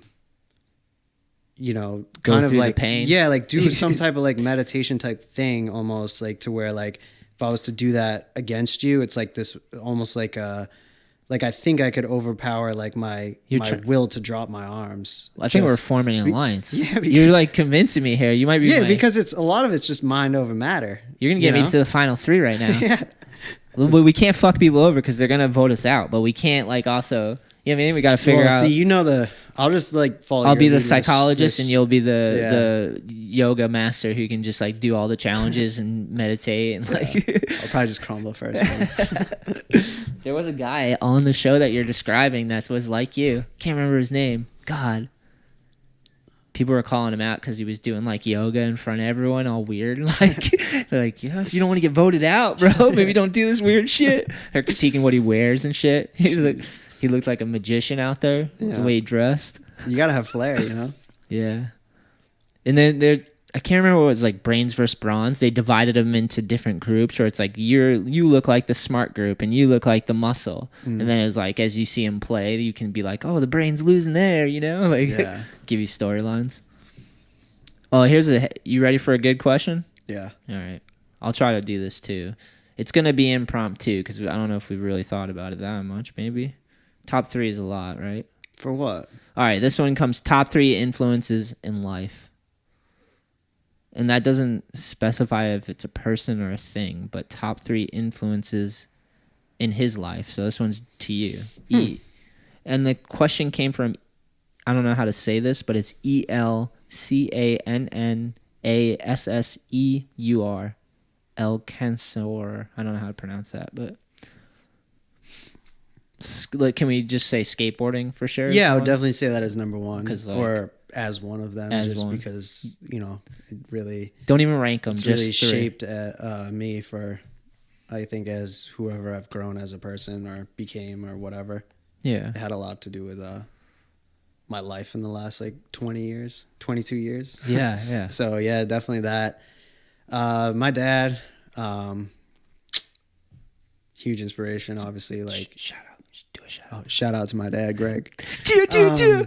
Yeah, like, I don't know. I was always just like inspired. He's like one of the type of people that can kind of like, he could just kind of do anything, you know, like building, mechanic, farming. Like, he's just like one of those people where it's just like, fuck, like, you know, and he's got like just like this insane, like, work ethic that, Yeah. I think he like kind of like I don't know if you try to ingrain it into me, but it's like almost like contagious when you're hanging out with him. You know, you're just like, you can't be like a little bitch. You know what I'm saying? I do. So yeah, him. And then I would say probably just like my wife, because she's like, you know, we've been together for, I think like 11 years, maybe 12. We've been married like 5, maybe. Hell yeah. Something like that. But I don't know. She just has like she's just like really smart and has like she's like a good person to kind of like talk to, and like she's always been really supportive. She's like a good mother and like just inspiring person. How many kids do you have now? 2. Nice. Yeah. Yeah, 11 years, have 2 kids with someone. How many houses? Owned a couple houses together. Yeah. You definitely get to know each other. Yeah, yeah, and like we've been together like to where we've gone through like good times, bad times, and she just is like good. Like, she's just like, you know, smarter than me in certain areas, and like it's like a good like teamwork that I think we got. Yeah. Hopefully she feels the same. Depends on the day, I imagine. Oh, obviously, yeah. Days where you're a fucking dick. God. Well, dude. that's just like you know, that's just like family. Like, Yeah, you love exactly. them and hate them. There's ups and downs, boys and girls. That's anyone. You live with anyone long enough, like they're gonna drive you crazy. But Yeah. but for the most part, like, I don't know. You wouldn't be together. Yeah, she's a good listener. Good, like, you know, I can like, I would probably be like worse off without her. Yeah. That's what I've always heard is like, if someone makes you a better person, then Hell yeah. it's a good thing. So Definitely. that's where I think she makes me a better person. So It's nice to find a partner and have some, because not everyone finds someone, you know? So it's Yeah. nice to find someone and also try to appreciate them, you know? Which is hard to do. yeah, and we you have know? like a lot of Just fucked up, but kind of just like minded. I think just like, I don't even know if it's like hobbies or like beliefs or whatever you want to say. We're just like, it just is nice. It's like a nice companionship or something. I don't know. nailed it, bro. I feel like Yeah. you're passing a test right now. Bingo. A+ companionship. So what about you? Because now I'm getting like, Well, you I'm nailed starting it. to- So I'm starting to sweat now. I'm gonna cheat off of you. All right. My lady for sure. And we don't compliment each other as nicely as it sounds like you and your lady do. Well, not all the time. I'm just speaking of the times that are complimented. Well, I wish we were. So don't worry about it. I love my lady very much, and she's definitely one of the whatever the question was exactly. Top 3 influences. She's definitely influenced me in a lot, for sure. Like, Yeah. we've been together for so long since we're little. We're a little more combative at times, like not in a bad way, like, but just like we question each other, but we work it out. Like, she's a very critical thinker. She thinks for herself, try to figure things out. My lady for sure. Skateboarding for sure. That's another influence.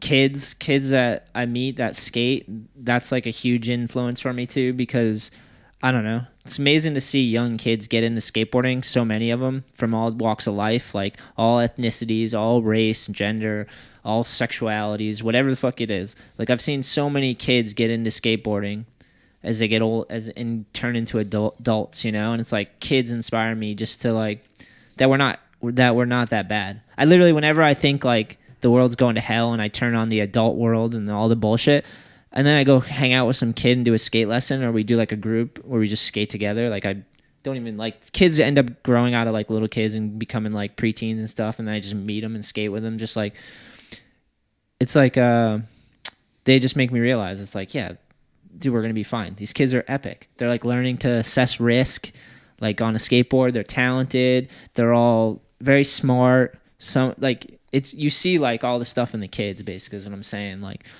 And it's cool to see them focusing on something. And that's another thing that gives me like a lot of optimism, is seeing little kids focus on certain things and then making them become reality through time and sweat and like conquering themselves. Like a lot of skate lessons is watching those kids like battle their demons and figure it out, you know? It's cool to see them develop long into adults, you know? Mm-hmm.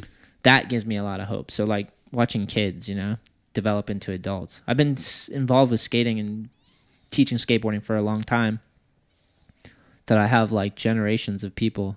Like Billy used to be a kid. When I met you, you were a kid. Yeah. And I was a kid, but I was like a older kid. No, you were older for sure. You had a car and shit. But even for like my age, I was older because I dealt like I was like dealing with a lot of crazy shit in my life. So I always felt a little older than I am because I like always had to deal with like some heavy, like serious shit that like a lot of my friends never dealt with at that age, you know? So it was like, I even felt old when I was like, you're young, you know? Yeah. Like, No, you were like my first influencer in skating, probably. And still like to this day. You still dude. doing like so much shit skate wise and stuff, especially for this area, you know. So can we pause for 1 second and just admire, like, go through some of the comments? What comments about my filming? About my oh my god, dude, it's ridiculous, dude. I've been like a rock star. No, since you had that thing. I was been trying to like. That's what I wanted to do, was film lines like that, because I always think of like, you know, like I was telling you about Chris Gregson, but like Miner was doing it back in the day, with Colin and stuff, and getting looks in dope. there. And shout out to those two. All 3 of those guys. Hell yeah, legends, rippers. But yeah, I always wanted to film at the edge like that, because there's like kind of like some options to like kind of do that, and you can skate good, so it's like easy. I've already thought of like 2 more lines that I want to go and do tonight, and like I already thought like how you have to follow me. Or like have to try to follow me. I'm gonna try. All right, yeah. Last time we worked it out, I took a lot of slams with you too, but like we figured it out. I'm gonna yell at my dogs real quick. That one dude, you just let the board go underneath me when I was going down the arrow. No. 1 second. You guys can listen to me yell at Ellen now. All right, yeah. Hey, pull it down. No. Dude, I think the mailman came. Someone was at the door. Classic. This is like the damn. They listen very well. What's that? They listen so good. Oh yeah, it's the mailman. No, they do not. Yeah, they just stopped. I know, because the mailman walked away. Yeah, but still, it seemed like they listened to you. It was good timing. Yeah. I like yelled, and then I saw him walk away. Yeah, and yelling at my dogs. They just don't listen at all. What were we just talking about? Frustrating. You wanted to look over the comments of you like fucking filming so good. Dude, didn't one of them say, like, not on this one, but like one of the posts in past, that I should get a blowjob or something for my filming? I did say that. Pretty sure that was a while ago though. Yeah, that was an old one. But look, let's go through some of these ones. All right, let's see. Crispy Turdson said no capsule bowl. Do you think you could film some lines in there? That you'd be stoked on? Nah. Some dudes are so good at that fucking thing, and it's like hard to skate. Yeah, it is. It's really it's like tight and tall. Yeah, definitely. All right, let's get to it. Where is it? This is not a good sign. I'm already like scrolling way past them. Oh, here we go. Hold My Beer says props to the dude filming. LOL. Dude had to keep the fuck up with that fisheye. Nice. I know. For some reason I would have thought they maybe it just is like in a general, like the guy filming, but when I like posted it, you know, like lines with that Anthony Shetler, I just would have, maybe I got to tag you as like filmer or something. Yeah. You're right. Because I don't think, it didn't seem like in those words just like that filmer, you know, and I'm just like, well, they should have looked in the caption. Maybe, I don't know. Yeah, they should. Yeah, tag maybe they me. just maybe tag no one looks me, at the bro. caption. See, that's the one thing I always wondered. Like, does that caption even matter? It's kind of self-explanatory. Yeah, I agree. But you got to leave a caption, or no? Well, so like the thing is, if it's your Instagram and you actually use it, you can use a caption to show some personality. And then people might be like, oh, like sometimes I'll post something super mundane, but I'll say something that I really feel, and people know me for that. So then they'll like, that makes more sense, you know? Give some, what is it? See, I always like, whatever I'm posting, context. I'm like, this is so self-explanatory. It's taking me like 20 minutes to try to come up with something right here. I'm just like. But you could add like some context, like, was having a shitty day, caught this session, changed my day. It gives you some context to as what you were doing that day. You don't have to. Self-explanatory. Yeah. Leave it blank is sick too. Yeah, I'm leaving that shit basic. But let's get back to me, B. Brightbuds420 he tagged at Hold My Beer. How perfect is that? Hold My Beer and Brightbuds420 met up on your Instagram. Yeah, that is. He wrote, came here to say the same. Props to the filmer. He's definitely cruising. Not easy to keep it smooth. And then, oh shit, they gave me a shout out. Someone actually said it was me. Yeah. Yeah, so nice. But very little people. I know. A lot of it was So just like, that you're, filmer's killing it, I know you're dude. like gloating in it right now, but no one really even knew it was you. How dare you? Dude, they just get into it. Mad respect to the filmer. Yeah. Keeping up with the high speed skating. That's a double compliment. Giving you you're skating fast. Yeah. I'm keeping up. Dude, we fell so many times. I know. But we figured it out, like, to make it Yeah, work. no, it was fun. I felt like I was like actually like trying to film something.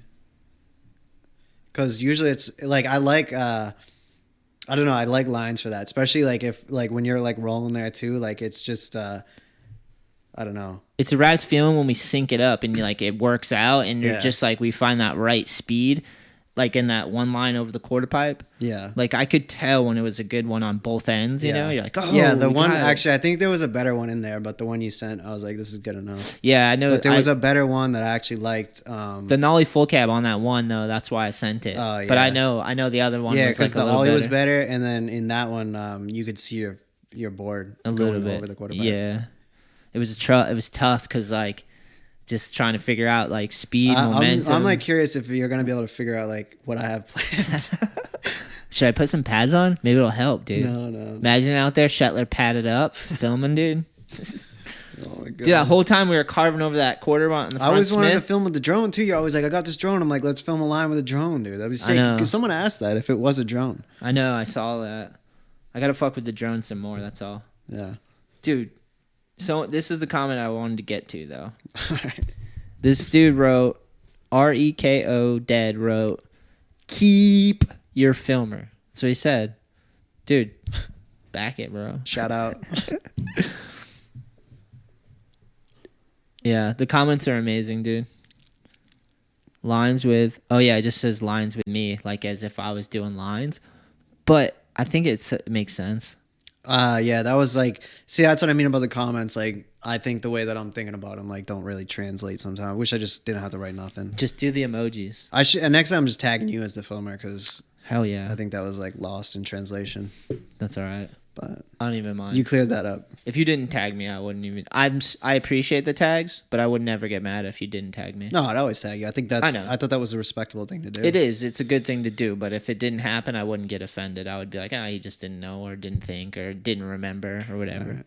Just saying. I'll Someone keep- got mad at me keep it. recently because I didn't tag them in it. But the problem was he changes his Instagram name like so much.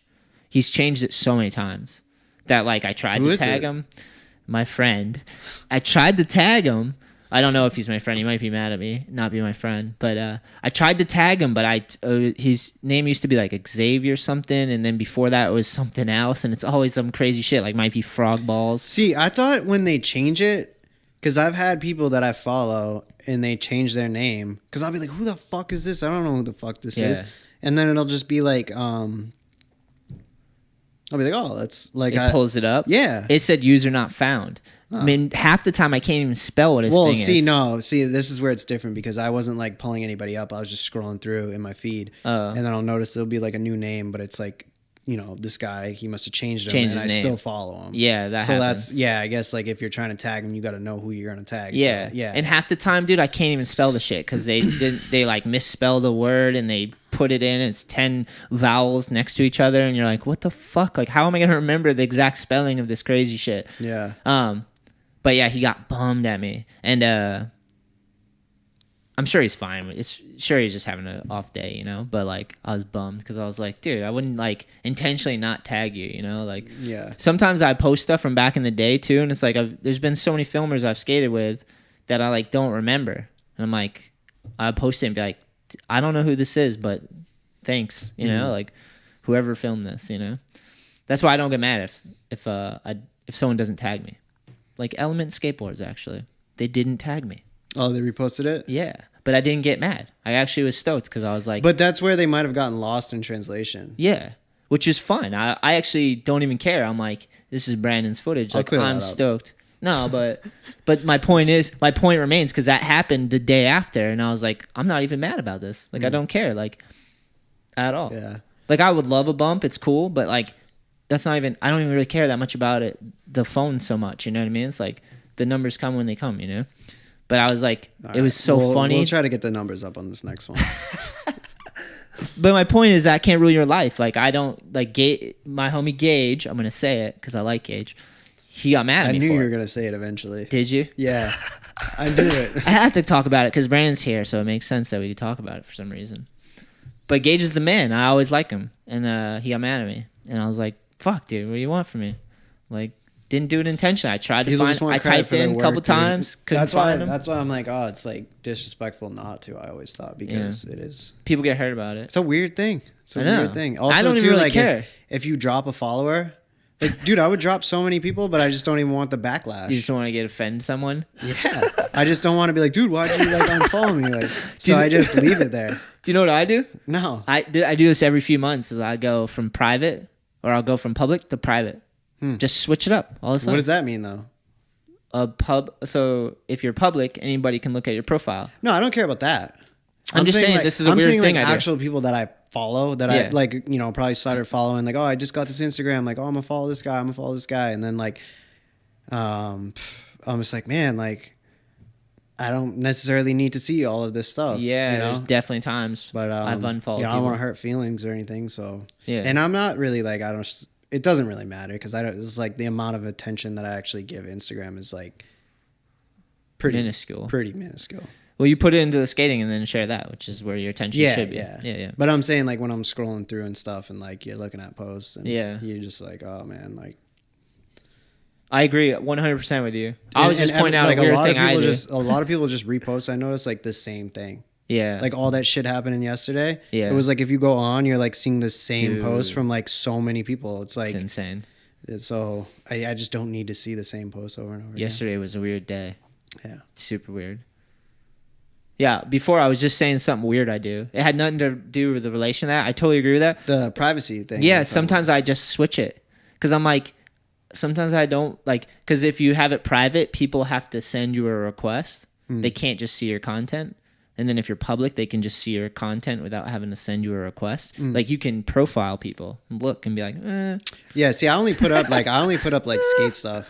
Because I was like putting up like when I first started, I was like putting up like, you know, like on the farm or like my family, and then I'm just like looking like at the comments, and I'm just like I'm like, yeah, I don't know why I'm like posting all this random ass shit. Like this is just not necessary for me. Like I think the most people that follow me just skate anyway, so it's what they want to see. So yeah, that's just all I post. That's like no one needs to see what I'm doing on a daily basis, but that's just me, you know. I'm like not doing anything like that exciting, you know.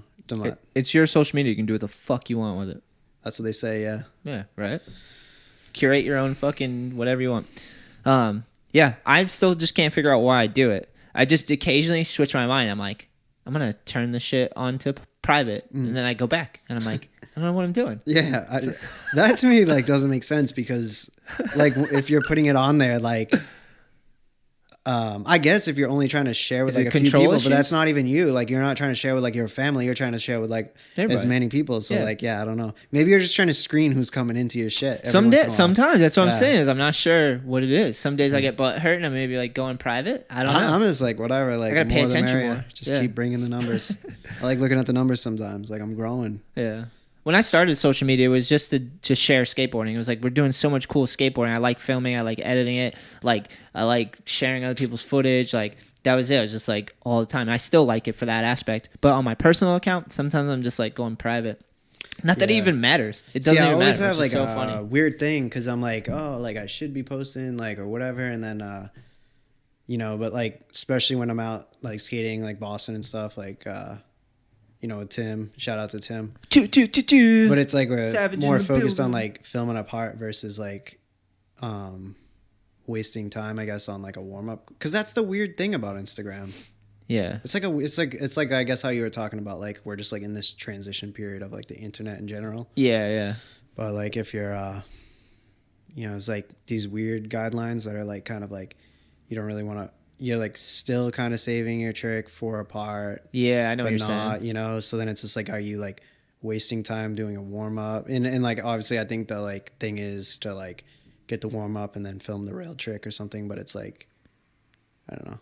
Sometimes you get caught up in like in the warm up. Yeah. And then like balance it out. Yeah. So I kind of always like, and you need someone to film you. So it's like a weird thing, you know? That's why I'm stoked we I never like set up the fucking camera one time, like when the pandemic first hit, like just like skate my like. Oh, you tried to film yourself? Yeah, selfie cam. Yeah, no, I did the like fucking. I'd my love to wife's see got that. the little tripod. No, I posted it. It was like I was just skating a little picnic table, and then I was just like, man, I just feel like this is just weird. I don't even know why this is weird or if this is weird, but like this is uncomfortable, and like I have no desire to do this ever again. You know, like I was just like, I'm not doing this. Like if I'm gonna like post a clip, like probably someone's just gonna film it at the skate park or something. You know, it's like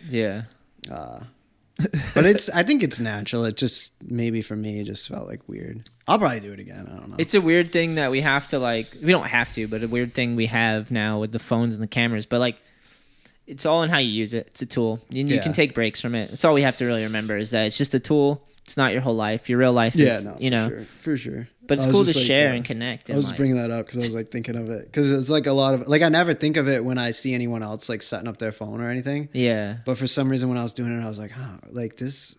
I don't know why, but like I just don't like the feeling of this. Goonan can film a whole part like that. Yeah, no, and he never puts anything out. He doesn't ever want to put anything out. Yeah, and I never even think of it if I see it. Like I never see it, think of it, and it was like for some reason it felt wrong for me to do that, and then I don't know. I'll probably do it again.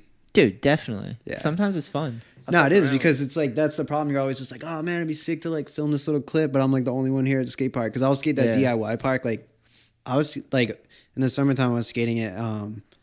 Like I would just skate it by myself. I would just go there at like 8:30 in the morning and then skate for like a couple of hours. Yeah, hell yeah. Sometimes Jared, shout out to Jared, he would meet up, but I just got to a point where I was just like going there in the morning time and like getting a nice like sweat on before it got too hot. And flowing around. But sometimes it's nice not to have any filmer and just. But then I would just hit you up and be like, "Hey, you want to come?" And then like I would have all this shit that I already like had in my head. So then you would come and just film it all at one time. Yeah, I noticed. You know, but it's hard to find like someone to do that. You know, that's like the problem. I feel like because it's like it is definitely. You got to have like a fucking Instagram filmer. Yeah. You know. You just need someone who loves like at filming. the edge. Like I never would have got those lines if you weren't like willing to film those. Well, the whole reason I do it is not even for Instagram. It's for the channel, the YouTube channel. Yeah. So everything I film, I'm it's essentially the same thing. Like I break it up for that, but like my motivation is for the YouTube channel because it's just like I look at that like collecting memories. Like I've been doing it for 10 years. I love filming and editing. I love sitting down and like getting really high or drinking some coffee or something and like editing.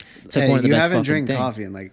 I know that's what I want to, and I've been thinking about it. And just talking about editing makes me want to drink a fucking hot bunch of coffee and go to town. Like, there's something cool about capturing something, sitting down, putting it in a timeline, and making it like flow nice and have a beginning, making a story with like the vlogs or the YouTube channel. A lot of it is just like mini short stories and like of a session or like that day with the lines that we filmed at Edge. That was just like we came up with a concept. We fucking pulled it all off, and then I got to sit down and chop it all up and make it flow like it did. Yeah, no, it looks cool. The whole edit because you could see like you bailing, me bailing. Yeah, the whole thing, all the tries and stuff. Lines with WESTGATE. I think that's what it's titled. I think that's why I titled it Lines with You because I think I seen your. Yeah, I think you sent me the YouTube thing, and then I think I just was like, "What am I going to caption this?" And it was already in my subconscious or something. Yeah, it's called Lines for Days with Brandon WESTGATE. Yeah, Lines for Days with Brandon WESTGATE. So I just kind of ripped that off. Nice, but no, the way you wrote it was fun. I was just trying to tell Gage that big skateboard company reposted my content, and I didn't even get butthurt about it. I was like, "It's fine." It's like Brandon shouted me out. He gets more likes anyways. Like. It's like, how much shout outs do you need? And then I went back and looked at all the things I did tag him on. Like, he's had multiple videos, and I always help share it and tag him and Horse Report and Big Cowboy Season. It's like, I can't believe he got so mad. But again, Gage is an interesting character. Last time I hung out with him, I think we kissed before all the coronavirus. He's like drunk in the middle of Robstock. I think he was like kissing people, dude. If I can remember correctly. All right, more questions? What the fuck? Such is life, dude. Yeah. Such is life, you know? Here's a good question. Let me hear it. Timmy Knuth. How's riding for Element and New Balance different from Zoo and America? Maybe you could start. I with think one. in general, just riding for a different company, it just comes down to like the biggest difference is just like the team. Yeah. Like you're just in a different team with like different dudes. Yeah. And like different dudes kind of like are a big part of the team. So it's just kind of like just like different vibes, you know? Like Zoo was like, you know, I knew you, Susky, and all those guys. And then going to Element, it was kind of like a new switch up. Even when I went from America to New Balance, different type of guys. You're kind of nervous at first, but like skaters are all just the same. They're like cool and down to skate and just traveling, going on trips. So you end up spending like lots of time with them, getting close, and I don't know. It's kind of cool just to like be with different skaters because you'll be on a team for so long and only traveling with that crew, and then like, you know, going from Zoo to, especially like where Zoo was at, it was like pretty much just me and Chaz at one point, right? Yeah. At the end, it was just like, this isn't even like got really like any good vibes because there's like no team and like they like everyone's gone. Yeah. And then where'd you go to Element? I went to Element. Yeah, they had like a big team vibes. working on the video. Nice. And then Minor came in. That was dope. And that's Ties in America. Yeah. Yep. So that was cool. And then America to New Balance, that was like a big switch because I was on there forever and they were just switching stuff up like and how's like changing with the times and stuff. So nice. This is pretty much just like the different crews is like the main change. It's always nice. It's sick that Minor was able to film with and you also, for I mean, multiple times. To be honest too, like you know, not really so much with like boards. There wasn't like I didn't really have like a difference with, but like riding for New Balance, like, you know, the shoes are like top, you know, they have like good quality shoes. Yeah. And you get access to like running shoes and stuff like that, which I've never worn, like shoes that were like good for your back and stuff like that. Yeah. So that was like super dope because I just never worn any other shoes but skate shoes. Yeah. And skate shoes are so flat that like you don't even realize like your like body's kind of aching from wearing skate shoes, you know? Yeah. So when you wear good shoes, you're just like, oh my God, this is like life changing, you know? Yeah. That's funny because you're young, you just always wear skate shoes. Yeah, always wear. And still like now, like I still have like so much access to like all those other shoes and like usually I'm just wearing shoes to skate. So like, you know, I'm like always wearing a skate shoe and I really like the skate shoes. So like the shoe that they designed, the first shoe they designed for me, like had like a bunch of different technology and stuff. They had like a bigger, larger, like kind of like shoe development process and state, you know, like they had like larger access to like more materials and like better quality stuff. So it was just like, it's just good shoes. Different levels. Yeah. So that was like definitely like, you know, my first shoe had like a lot of technology into it, which was really cool to kind of like get to be a part of and like mess around with and also just wear. Yeah. It felt good on you. You know, I never really thought about that, just having access to different types of shoes besides just skate shoes. Yeah. It's crazy. Dude, that was like the biggest thing, like going like to New Balance was like all the other shoes that they make. And they specialize in like all types of different shoes for like back and like knees and like I don't know. I never get into it too much, but I've ordered like shoes that were like, you know, super dope, like chillers. Yeah, like foam, like bottoms and stuff, and like they got like the sock mesh ones, so it like feels like you're wearing slippers and like almost like walking on like memory foam and stuff. Yeah, feels good. It's great. Makes sense, man. Yeah. Next one, Nick Barth. Are your kids skating yet? No. I was skating with the older one. Her name's Pippa. Shout out to Pippa. Pippa. Shout out. Yeah.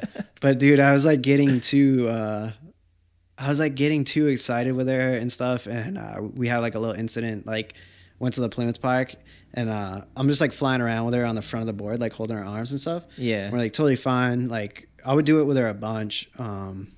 At like the Mattapoisett Park and kind of like all those little outdoor parks. I would just take her and cruise around. She loved it. I do it in the driveway and everything. But at the Plymouth Park, we like were, you know, having fun. And then there was all these like mountain bikes in there, these kids, and it's kind of like tight in one way in that spot. So I was like, we'll just sit down and like wait. And then like she was getting all antsy and they left. So I was like, all right, we'll go a little bit more. I like rolled down the ramp, hit a rock, and just like, and like, Oh, no. like, yeah, I tried to take most of it, and like she had a helmet on, but like, yeah, we like ate it. Good for the helmet. Yeah, we ate it pretty like where it wasn't bad, but it was like it scared the shit out of me. And then I was just like, fuck this, like I'm not doing this anymore. Like, Yeah. it just ruined it for me. Like I felt like the worst person, and like I was like, you don't want to hurt. Yeah, it just happened, but like I'd rather it happen on like her like if she eats shit on herself, like You gotta teach her to push. yeah, she's not on her no, that's thing. what I gotta do. But Yeah. you know, it's winter time now, and then like True. it kind of I don't know, I felt horrible after. Did I she was go like, home and tell mom? She was Did you get in trouble? crying, and Did you get in trouble? yeah, my wife was like, so she gets like, she's like one of those people that like whenever they're like falling and stuff, she's like so freaked out, you know. Yeah, like yeah. I it's like for me, I'm like, you know, I want like it's good that they're fall so they know like how to fall. You know, Yeah. I feel like that's like a good thing to know how to do, because like a lot of people do not fall. You see a lot of people like jumping or like falling. Like for instance, like when I had the cranberry bogs, you always have to jump over that ditch, you know? Yeah, yeah. And when I would see my dad or like anybody that worked on the bogs, I would be like, I would just jump right out there, like no problem. And I would like turn around and they'd be like, you know, and granted, like a little older, but like, I'm like, why are you jumping? Like I would say to my dad all the time, he would jump like, and he would never bend his knees when he's landing on God. anything. It was just so like, oh, and I'm like, what is going on? You know? Yeah, like you need to go back to gym class, my friend. Yeah. So I'd Some rather somersaults, bro. I'd rather her just like learn it herself and fall on her own, and then I can come pick her up. But I don't want to be the one to Take her down. yeah, I've been that. because she was young. I mean, she's only 4, Oh wow, yeah, that's so young. It was like probably she was probably 3.5 or something when we slammed. I just kind of like cut it off from there. I'll do it in the driveway a little bit, but I was getting excited. Like Donnie was there. Shout out to Donnie and shout out to Jared. But, Pro. yeah, I was like dropping it on the quarter pipe and kind of like I was up in the ante and like we were she was loving it. Yeah, hell yeah. But hit that Rightfully one rock so. and then I was like, oh my God, like should not be doing this. I've had moments like that. First, let me say shout out to Pippa. At least you know you can take a slam now, like a pro level slam. She took it like a Pro champ. level, yeah, nice. Yeah. So that's good to know, young, that you can survive that and you're all right because you're fine now. So like, Yeah. I've had that with skate lessons where I like encourage someone and then they got hurt.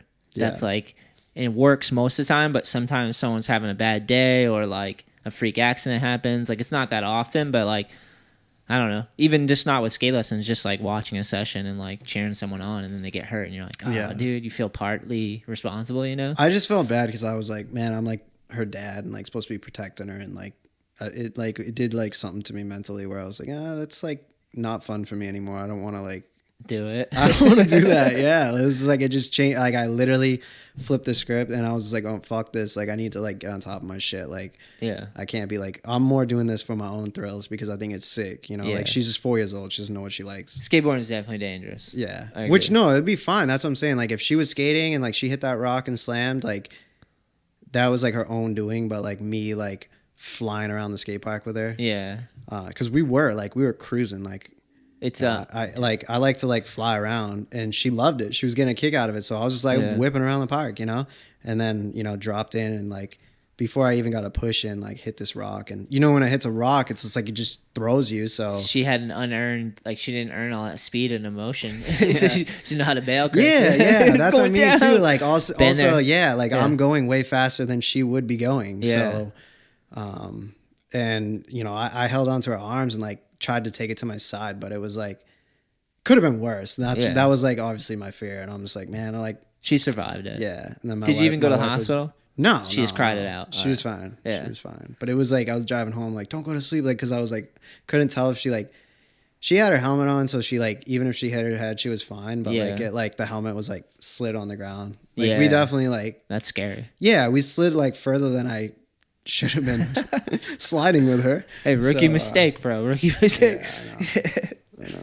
It happens. No, for sure it does. But When your dad's a pro skater, that's what happens sometimes. yeah. And then you can survive that slam, and then you I become know, a yeah, because I gnarly always ripper. see Become a gnarly shout out to ripper. John Cummins, but I always see Shout him out. like skating with his daughter and stuff, and like I'm just like, fuck, like I can't even do it anymore. Like Yeah. I can't get past that slam.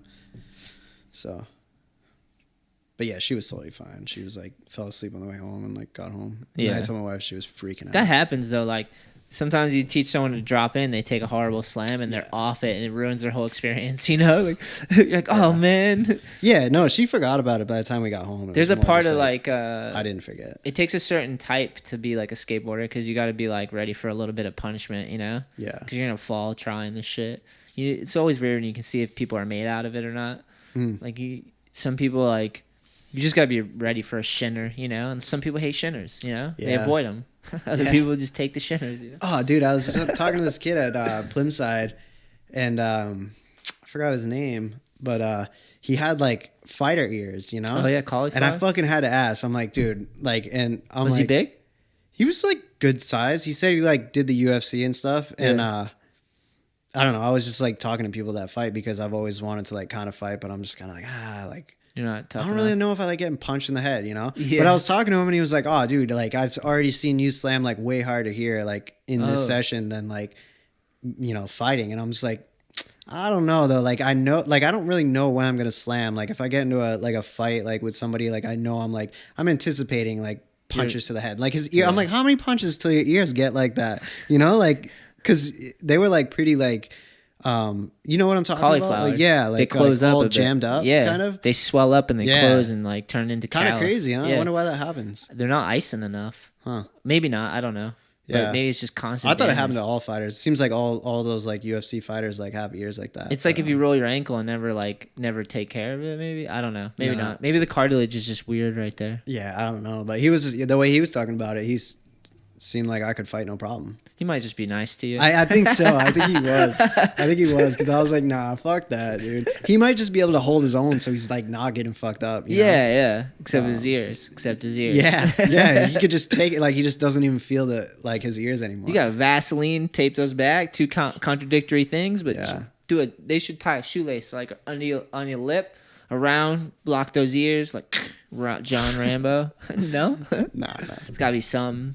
Can you wear? Earmuffs they do or wear something. earmuffs, like in like college wrestling. I think they wear like the head things. Looks like they're. But jamming. wrestling, I didn't even think you throw punches. I just like you just like tackle. Oh, maybe. Yeah. So, That's true. I don't know. Interesting. Yeah, I've like always slightly been like interested in like learning some type of martial arts, but then I just like never do it. I think like I could be wrong about this, but jujitsu, right? Like you learn how to wrestle and you learn how to defend yourself, sort of. I don't know. Yeah. That's like the one that the UFC I think is jujitsu or whatever. It's probably good just on a basic level where you don't get into like, you know, the full UFC, but just learning the movements. And I just wanted to know, like, and... you know, like if I was to get in a fight with like ZERED again, like I could just whoop his ass, you know? Yeah, like lock him up real quick. Yeah. Choo. It would just be like a thing, like like not a big deal. Not a big deal. Like 10 years later, like all of a sudden I'm just like a jiu-jitsu martial arts and I just start fucking with him. You turn into a villain. Yeah. Like I'm coming back for you, baby. Yeah. You're about to get Like, cross-faced chick-wing. what if that was my motivation? Like I just like been training for the last 10 years. Get back at this motherfucker. Be the best movie ever. Yeah. Westgate's Revenge. Oh god. Yeah, I like it. I like where your head's at. Yeah. 100%. God. How long do you skate a shoe for? This is a shout out to Nick Barth.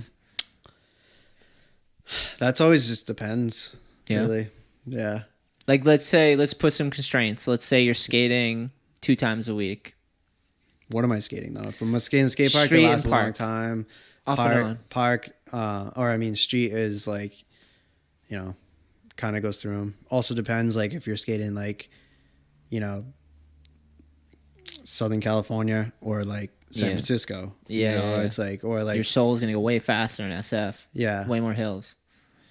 Yeah. So yeah, I'll probably get like a good like couple times a week. Like I definitely can get like 2-3 weeks out of them skating skate park and yeah, but shoes. I'm like also spoiled too, so like I get like a lot of shoes. So it's kind of like if I'm gonna skate something that I know is like I'm like a little like nervous to skate, and I'll feel better with a fresh pair of shoes. I'll just set up a fresh pair of shoes. Yeah, you know. I guess like skating parks, they last a lot longer for sure. Yeah. Yeah. Yeah, probably like good 2-3 weeks. Solid. Depends if I'm ollieing or kick flipping. Yeah. You know. I've been wearing my shoes forever, dude. Just because I've been filming more than actually. Yeah, like, I feel like skating. I feel like mine have been lasting a while. I feel like 2-3 weeks is or 3. Yeah, like I feel like that's a good amount of time. 3 weeks. Like, Skate park going hard. Like Yeah. 3 weeks, month. maybe That seems about if right. I'm skating more than a couple days, like a couple days a week, like they'll probably last even longer. I think. I never keep track of it, so it's like I'm trying to like think of like. Did you ever have a on point where average. you had like 3 pairs a month, like when you're flow, or like, and you knew how many you were getting and how you would like could tell how long you had them for when you were younger, maybe? Or did you just always have surplus of shoes? Just like always had enough shoes. Didn't really have to- No. I mean, that was never the issue. Like before I was getting shoes, you know, you just duct tape or Keep 'em shoe. together. I would shoe glue the shit out of them. I would shoe glue them when I got them. Shoe So- glue them? Shoe glue. Oh, shoe glue. Yeah, I you thought know said that. shoe gluing them. Well, like that too. I like super glue. You know, you do the laces and seams, stuff, but yeah. I don't like doing that because it like the super glue gives like a hard layer, Yeah. so it's slippery. Yeah. If you use a lot of it too, it gets yeah. like almost too slippery. But I would always do that before, and then even when I was getting shoes in the beginning, I was so used to doing that, and I was like, like I got 3 pairs, like Yeah. I'm just gonna goop the shit out of this, and then like rip through the goop and like put some more Yeah. until like they're just like too floppy and rip through. Yeah. But they used to make, they're kind of starting to make like thicker shoes, but back like when I was like first getting shoes, they were way thicker. Yeah. You know, they were definitely. like the D3s. We have the D3s. Yeah. Like I got a pair of those, dude, and I skated them for so fucking long. Yeah. And then I got tanks. like a random hole like you would get like for a kickflip or something. Yep. Because that's like you can't avoid that, but you just goo it up and it was like still a shoe like was so big and thick that Yeah. It didn't matter. it didn't matter. Yeah. I think that's why my homie Thomas got D3s recently, and I think he just got them because they'd last forever. Dude. He's got Yeah. these big like raver shoes on. I don't know. Yeah, it's Sick. such a weird thing because it does feel better like with thinner shoes, but then you're always just like, I don't even know like if my feet hurt if I had thicker shoes because they only make so much thickness. Like with my first shoe, I had like this gel sole in there. Like I had Yeah. like I think it's called like an N2 or whatever, but it's like a almost like a memory foam like impact type thing. That's sick in the heel. Yeah, that thing was super dope. You know. Yeah. So There's a trade-off though between too thin and too thick. yeah, that's what I'm trying to Thin say. is yeah. like if you have it thin, it's like you have more feel because there's But less they in don't. between. They just like I can't. I'm trying to think of like a shoe that was like as thick as it was like back in the day because there was like even like you know like all the shoes were like pretty bulky. Like Definitely. even like the Costins you used to always skate. I love those things. Yeah. Yeah. And they were super bulky for sure. Yeah. They had the air pillow in the heel, and they were like Yeah, thicker on imagine the if you side. had like a skate shoe with an air pocket in there. I'm not mad at it, dude. I'll ride them. I still ride a thick shoe occasionally. Well, dude, you're hitting like almost 40. That's why. God damn, dude. 38, bro. 38. I don't even have a skate shoe on right now. What is this thing? Yeah, no, that is It's a skate shoe. It is a skate Yeah, shoe? All right. 868. Oh, nice. All right. That was like that shoe actually is like a pretty good like The heel's really good. yeah, like it has like a lot of like support in that shoe. Yeah. I didn't think you skated in them because they were kind of thicker. They were like a little too thick for me, but I kind of like my shoe kind of I'm skating in them today. is like a thinner version of that Yeah. because like I did skate those and then they were like kind of square in the toe and stuff. Yeah.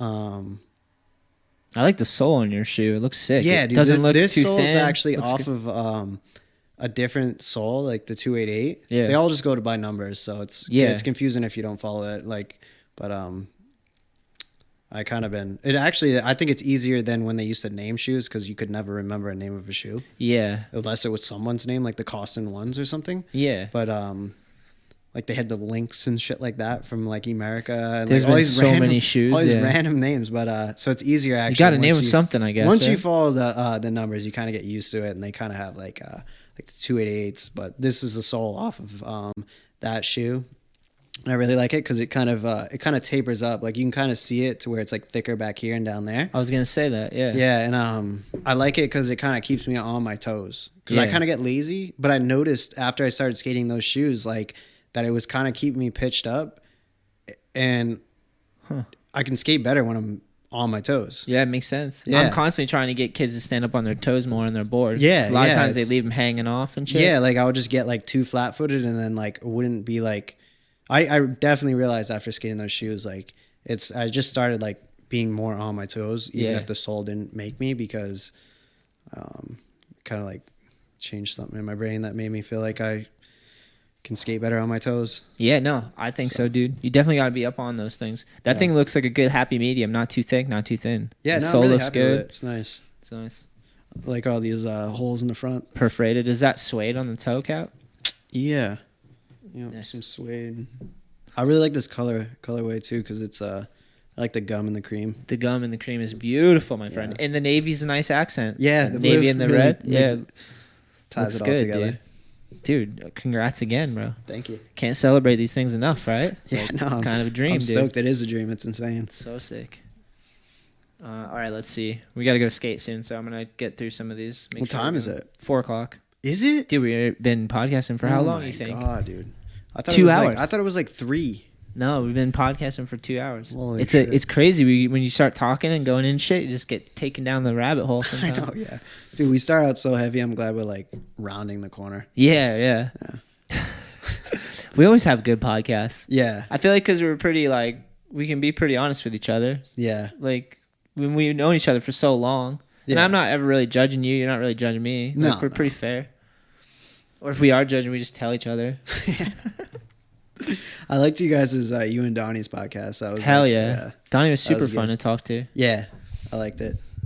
I think that was his second time coming on. He was my first guest. Was he? Yeah, Barley. Sick. Wild, right? Yeah. I swung for the fence. I was like, getting Legend. Barley, bro. Oh, yeah. You got to Let's go start for it. off with a banger. When did you realize skating was something you were gonna do for life, and how do you keep positive? From Sam, my homie Sam. Shout out to Sam out What there. up? Shout out, Sam. Steezy young ripper. Um, Sam's into fashion and skateboarding. sick. And music too. I think he's like drifting into music a little bit too. Dope. Wait, read the question again so I can. No, I like it. Let me read it. When did you realize skating was something you were gonna do for life, and how do you keep positive? Do you think you're gonna do it for life? Yeah, I mean that was like I'm trying to like figure out how to like word the answer, because it was like not really like I don't really think of it like skating for me has always been like almost like I like going and like flying around, and it kind of like releases like I kind of get like a lot of energy, and like kind of if I'm like sitting still too long, you know, Yeah. it's like, and I like the feeling of feeling like exhausted and a little beat up for some reason. Like, Fuck yeah. like otherwise I can't get that like relax. You know how you're talking about like meditation and stuff? Like I have a hard time like controlling my mind. It's like always kind of going, and like, Yeah. you know, like, so it's kind of like it's like flying around like skate park or whatever, or getting a trick. It's like always giving me this feeling of I guess like calm or something. I don't really like know. a release, probably. Yeah, I guess so. Like, so it was just kind of like something that I always like realized that kind of like need this because I enjoy it. Yeah. So yeah, I'll definitely just be skating forever. Till you're dead and gone, my friend. Definitely. That's like I'm wicked, Definitely. yeah, no, I'm looking. No one curious gets out to see, alive, like dude. you keep seeing like older skaters, like Tony Hawk's old, and he's like How dare you. shout out. Oh, fucking shout out Tony. He's but how old, dare you, dude. He's I know. old, and he's I know. still ripping. and Grandpa stuff. Tony. Call him Grandpa Tony. Grandpa Tony, he's sick. He'd probably like that. Yeah, and he's ripping. He's old, like, and I don't know. Yeah, it's like inspiring, and like I want to just, I guess, just see how long I can skate for. Fuck yeah, man. What keeps you positive? Because earlier you were saying not much. I know. I'm like, but man, that's I'm coming it's- off like negative, but I wasn't really mean to. I just get angry. No, I but think- it's not. It's normal to be contradictory because I feel Yeah. the same way. Sometimes I'm super pessimistic about certain things, and other times I'm. I don't super really think I'm optimistic. like negative as much as like I like to think it's like I'm a realist, but Yeah. who knows? You know, everyone's got their own like opinion. I don't know. I know But, the feeling. I know the feeling. Positive.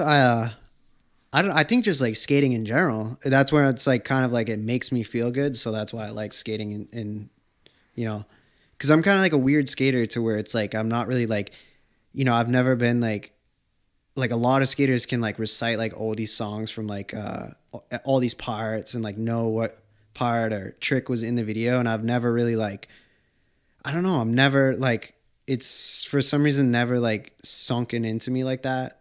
I just I just like skating. Yeah, That's yeah. it. Like it's not really like not really like I do get stoked like seeing videos and content and stuff like that, but it's never been something where it's like I could like remember like what song was in what. I just like to like go out like with the homies and skate, or Yeah, that makes sense. really just feel good. I like to, it just makes me feel good. So Yeah. I like just like flying around. Hell yeah. Like being able to like push around like that. Like you can't like, I don't know. I can't really do that in any other, you know, if I go and run or something, it's not the same. There's nothing quite like skateboarding. Yeah, I'm not going to argue that one. Yeah. So I don't know. And like, even like driving a car real fast, but then you're not really like, you don't actually like really like get any like, it's unearned because you're not doing the engine. Yeah, like you're not. Yeah, exactly. There's something like that is about like the release of energy that you like get. Or something. It's beautiful because you have to actually get good enough to be able to do that type of shit on a skateboard. Because like otherwise, but my favorite thing is just like honestly like just basic shit. Like I like to just like push fast and like ollie and like grind shit and like you know like that's it really. Yeah, that's super fun. Like it's like when I have to actually start like working for a trick, that's when I'm just like fuck. But like you know then you get, you know, if you can get it, you're like super stoked that you get it and you worked for it. So that's where the enjoyment from that comes from. But hell yeah, man. I agree wholeheartly. And skateboarding keeps you positive, because without skating I would probably be way more real. Real, maybe because skating's always been an escape from the real part of life. I always think of that, like what the fuck else, like what would I be doing? Or the negative. I don't know if real is negative, but there's like it's in human nature to pay attention to negative shit more than it is positive, I think. Or so I hear. But no, I think you're right. Skating keeps me positive for sure, because you go skate, you feel better than release. Yeah, it's and like then it's less of it's a like people talking angst. about like working out, like they always like hate working out, but as soon as they do, they feel better. You know? Yeah. So I think it's the same. Like it's just something that like makes me feel good. Yeah, hell yeah. When did you realize skating was something? So do you know what age you realized where you're like, this is something that is helping me? That's the question. Probably from day one. That's why I continued to do it. You're just like, this is the shit. I was just like, yeah, this is dope. Like I like this, and there's like infinite possibilities, and like you have to like learn a lot. It's not like you've like, you know, even when you like think you've mastered a trick, if like you don't do it for a while or something, or like you have a wrong day, like all of a sudden you can't do it again. So it's like it's like this allure of like you're never actually as good as you think you are. You know what I mean? It's like, oh, I got this, and then like the next day you wake up and for some reason you can't fucking do it. Yeah, you know, it's crazy. It's like it's a weird like mental like torture that I think I kind of just enjoy. Yeah.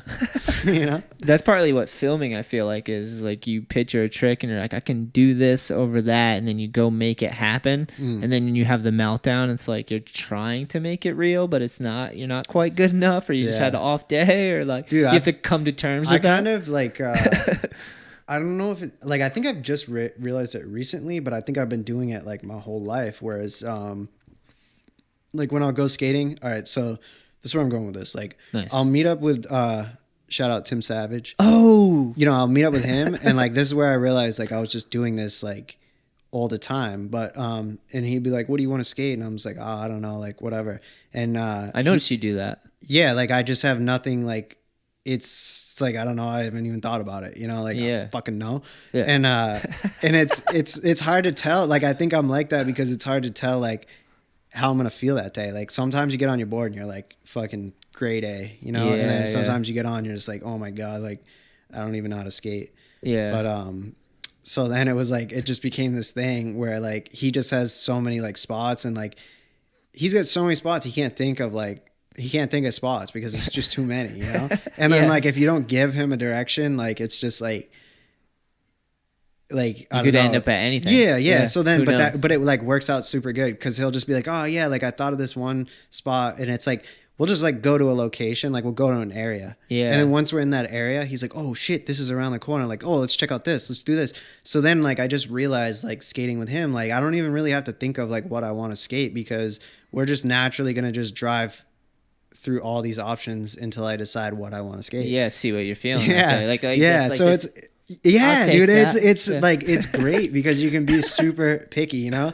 Yeah. Like sometimes you plan it out like, all right, yeah, like this one spot's like way the hell out here. Yeah. But it's also like I really enjoy the journey of like, you know, like that spot that I was trying to grind up that rail in New Hampshire. Yeah, It was way out there, you know, it was like hours out there. Yeah. But I like you know, it's like you never know like what it's gonna be like till you get there, and like even if it wasn't, it's like I like the the process of like the journey and like finding stuff and kind of That's like when you travel too. You go somewhere new and it's like you don't know what you're getting into. That's why you stack clips, because you're like, this is all new to me. yeah, And that's like, why I think I developed it kind of because I've always like been on, like I never really filmed in Boston too much. It was like always like I would go to New York with Cronin, and like so I never really like knew the layout of the land. I would always just like rely on like whoever had spots or whatever. Yeah. So I've kind of like always been skating like that. Yeah. But I really realized I doing it like with Tim because I'm in this area. I know the spots in this area.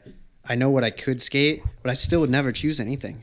I would never just be like, I don't know, like whatever, like what do you think? And then he'd just be like, oh, I don't know. And like once I brought it to his attention, like that's just like how we roll now. Like we're just like, he's like, yeah, I'm thinking about this area. Like he just doesn't even ask me. Yeah, you just know how each other work. Yeah. So it's kind of cool. That's epic. But it works just because he has tons of spots and he's motivated to you know, find the spots and like go on missions. He'll just drive wherever, you know. If Tim just did slightly like I know everyone would probably hate me for saying this, but if he did like a channel or a vlog or something, the amount of people he skates with and the amount of spots, yeah, it would be amazing. I think his problem though is getting everybody out of the city. Yeah, I get that. Yeah, because skaters like they love eggs, like especially the skaters he skates with, like they just love eggs, and then like just end up at these spots. Yeah, and it's like it's just like full missions, like you know, going out with him, just like he can get on tangents and just like want to check out everything, and like it's the best. I love it. Yeah, I love it because it's like you never know what you're gonna come up on. So then you don't, dude. That's why I noticed too. I'll like get anxiety if I have something in my head that I want to try. Yeah. And then it's just like, it's almost like when I get there, I'm like, I've thought about this so much that like, you killed it. I'm just like uncomfortable. It's just, it doesn't feel good, you know? And then I'm just like, oh, this sucks. I got all this like mental pressure that I've like built in my head. Yeah. Been there for sure. Dude. Yeah. So I just don't like working like that. Sometimes it works. Like I was watching a video of Brandon Turner the other day, and he went to go do that switch hard flip, and that's what I was thinking. I was like, dude, it seems so. They built this big ramp up to the roof so he could roll and switch. It's a massive trick, like, and he roasted. But sometimes that's what you need, dude, to get it done. I've done that like so many times, especially with minor. Like I've flown, like I've had like, for instance, I think it was my made part. I was trying like, I think I've told this story, but whatever. I'll just tell it again real quick. Dude, shout out to the story. Yeah.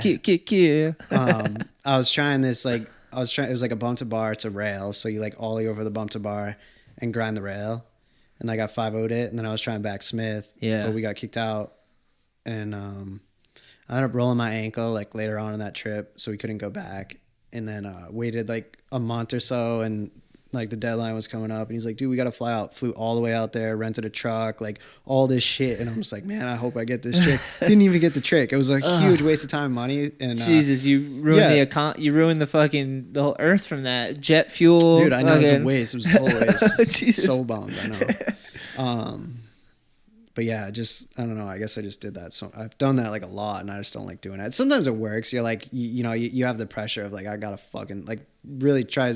Gets you to like man up and try. Like I definitely tried, but I couldn't come through. Yeah, like my ankle wasn't even fully healed. I was the just idea like, of doing that for me right now is like I don't think I want to do that. Yeah. I like spontaneity, like randomness nowadays too. Yeah, the randomness is super fun. I cannot wait till we can just get into a van again and like go somewhere and drive without it being so awkward and weird for people, you know? I want to do a tour where we just get in. It seems like skaters are like less like worried about it, but there is still like a lot of.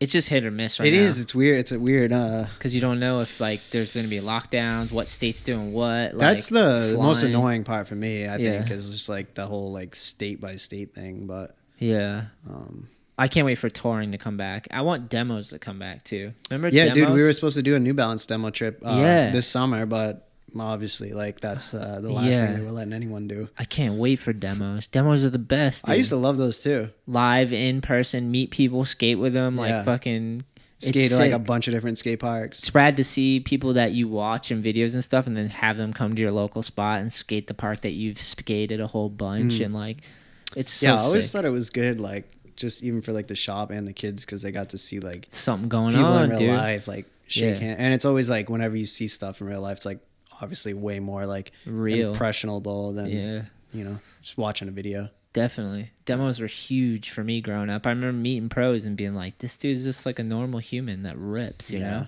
It's like, We never had too many demos. Like we just had the Fibro guys that came to Wareham. yeah. Like, I can't Solstice recall. Like, did a few. They had Supernaut. I never even like, made it out to those. Stereo used to roll through. Element did a bunch of demos at like the park that I skated in New Bedford. Yeah, just the demos were like sick because it made it real. It made it feel like you're a part of it. You know, you get to go skate with. I remember I got cool my helmet teams. signed by like some of the Fibro guys. Oh hell yeah! I was so pumped. I didn't even want to. Like I was too afraid to ask. My mom went and asked. Hell yeah! Yeah. All right, I think we're it. Let me check these questions because we gotta go skate. Oh, there's one more question. All right, let's do it. This is from my homie Marty. The G. Shout out to Marty.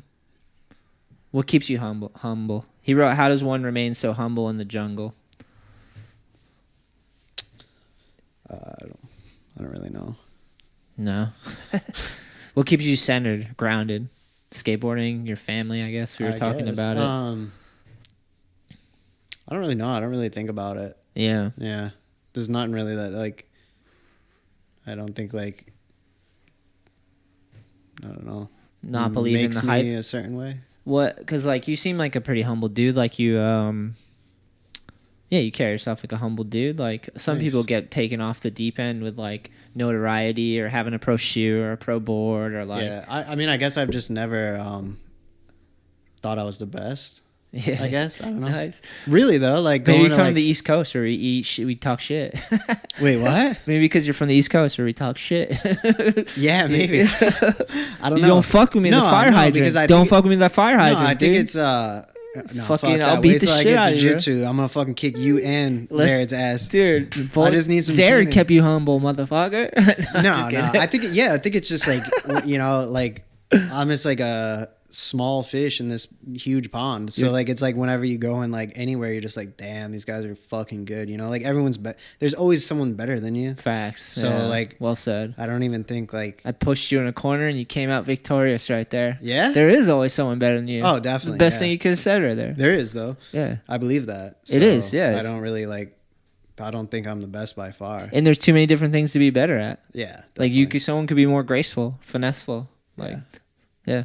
Hell yeah. And I never really just gave a shit. I don't think. Yeah, you didn't. Like fall for I it. never really thought like I was the shit. You know, like I just don't give a shit if I'm the shit or not. Some people just do that, like when they have like an ego and they project that they're the shit. It's more of like a coping mechanism because they're actually insecure, so they push it out, you know, Yeah. too much. Yeah. No, I could see that for sure. Yeah, that's part of being human.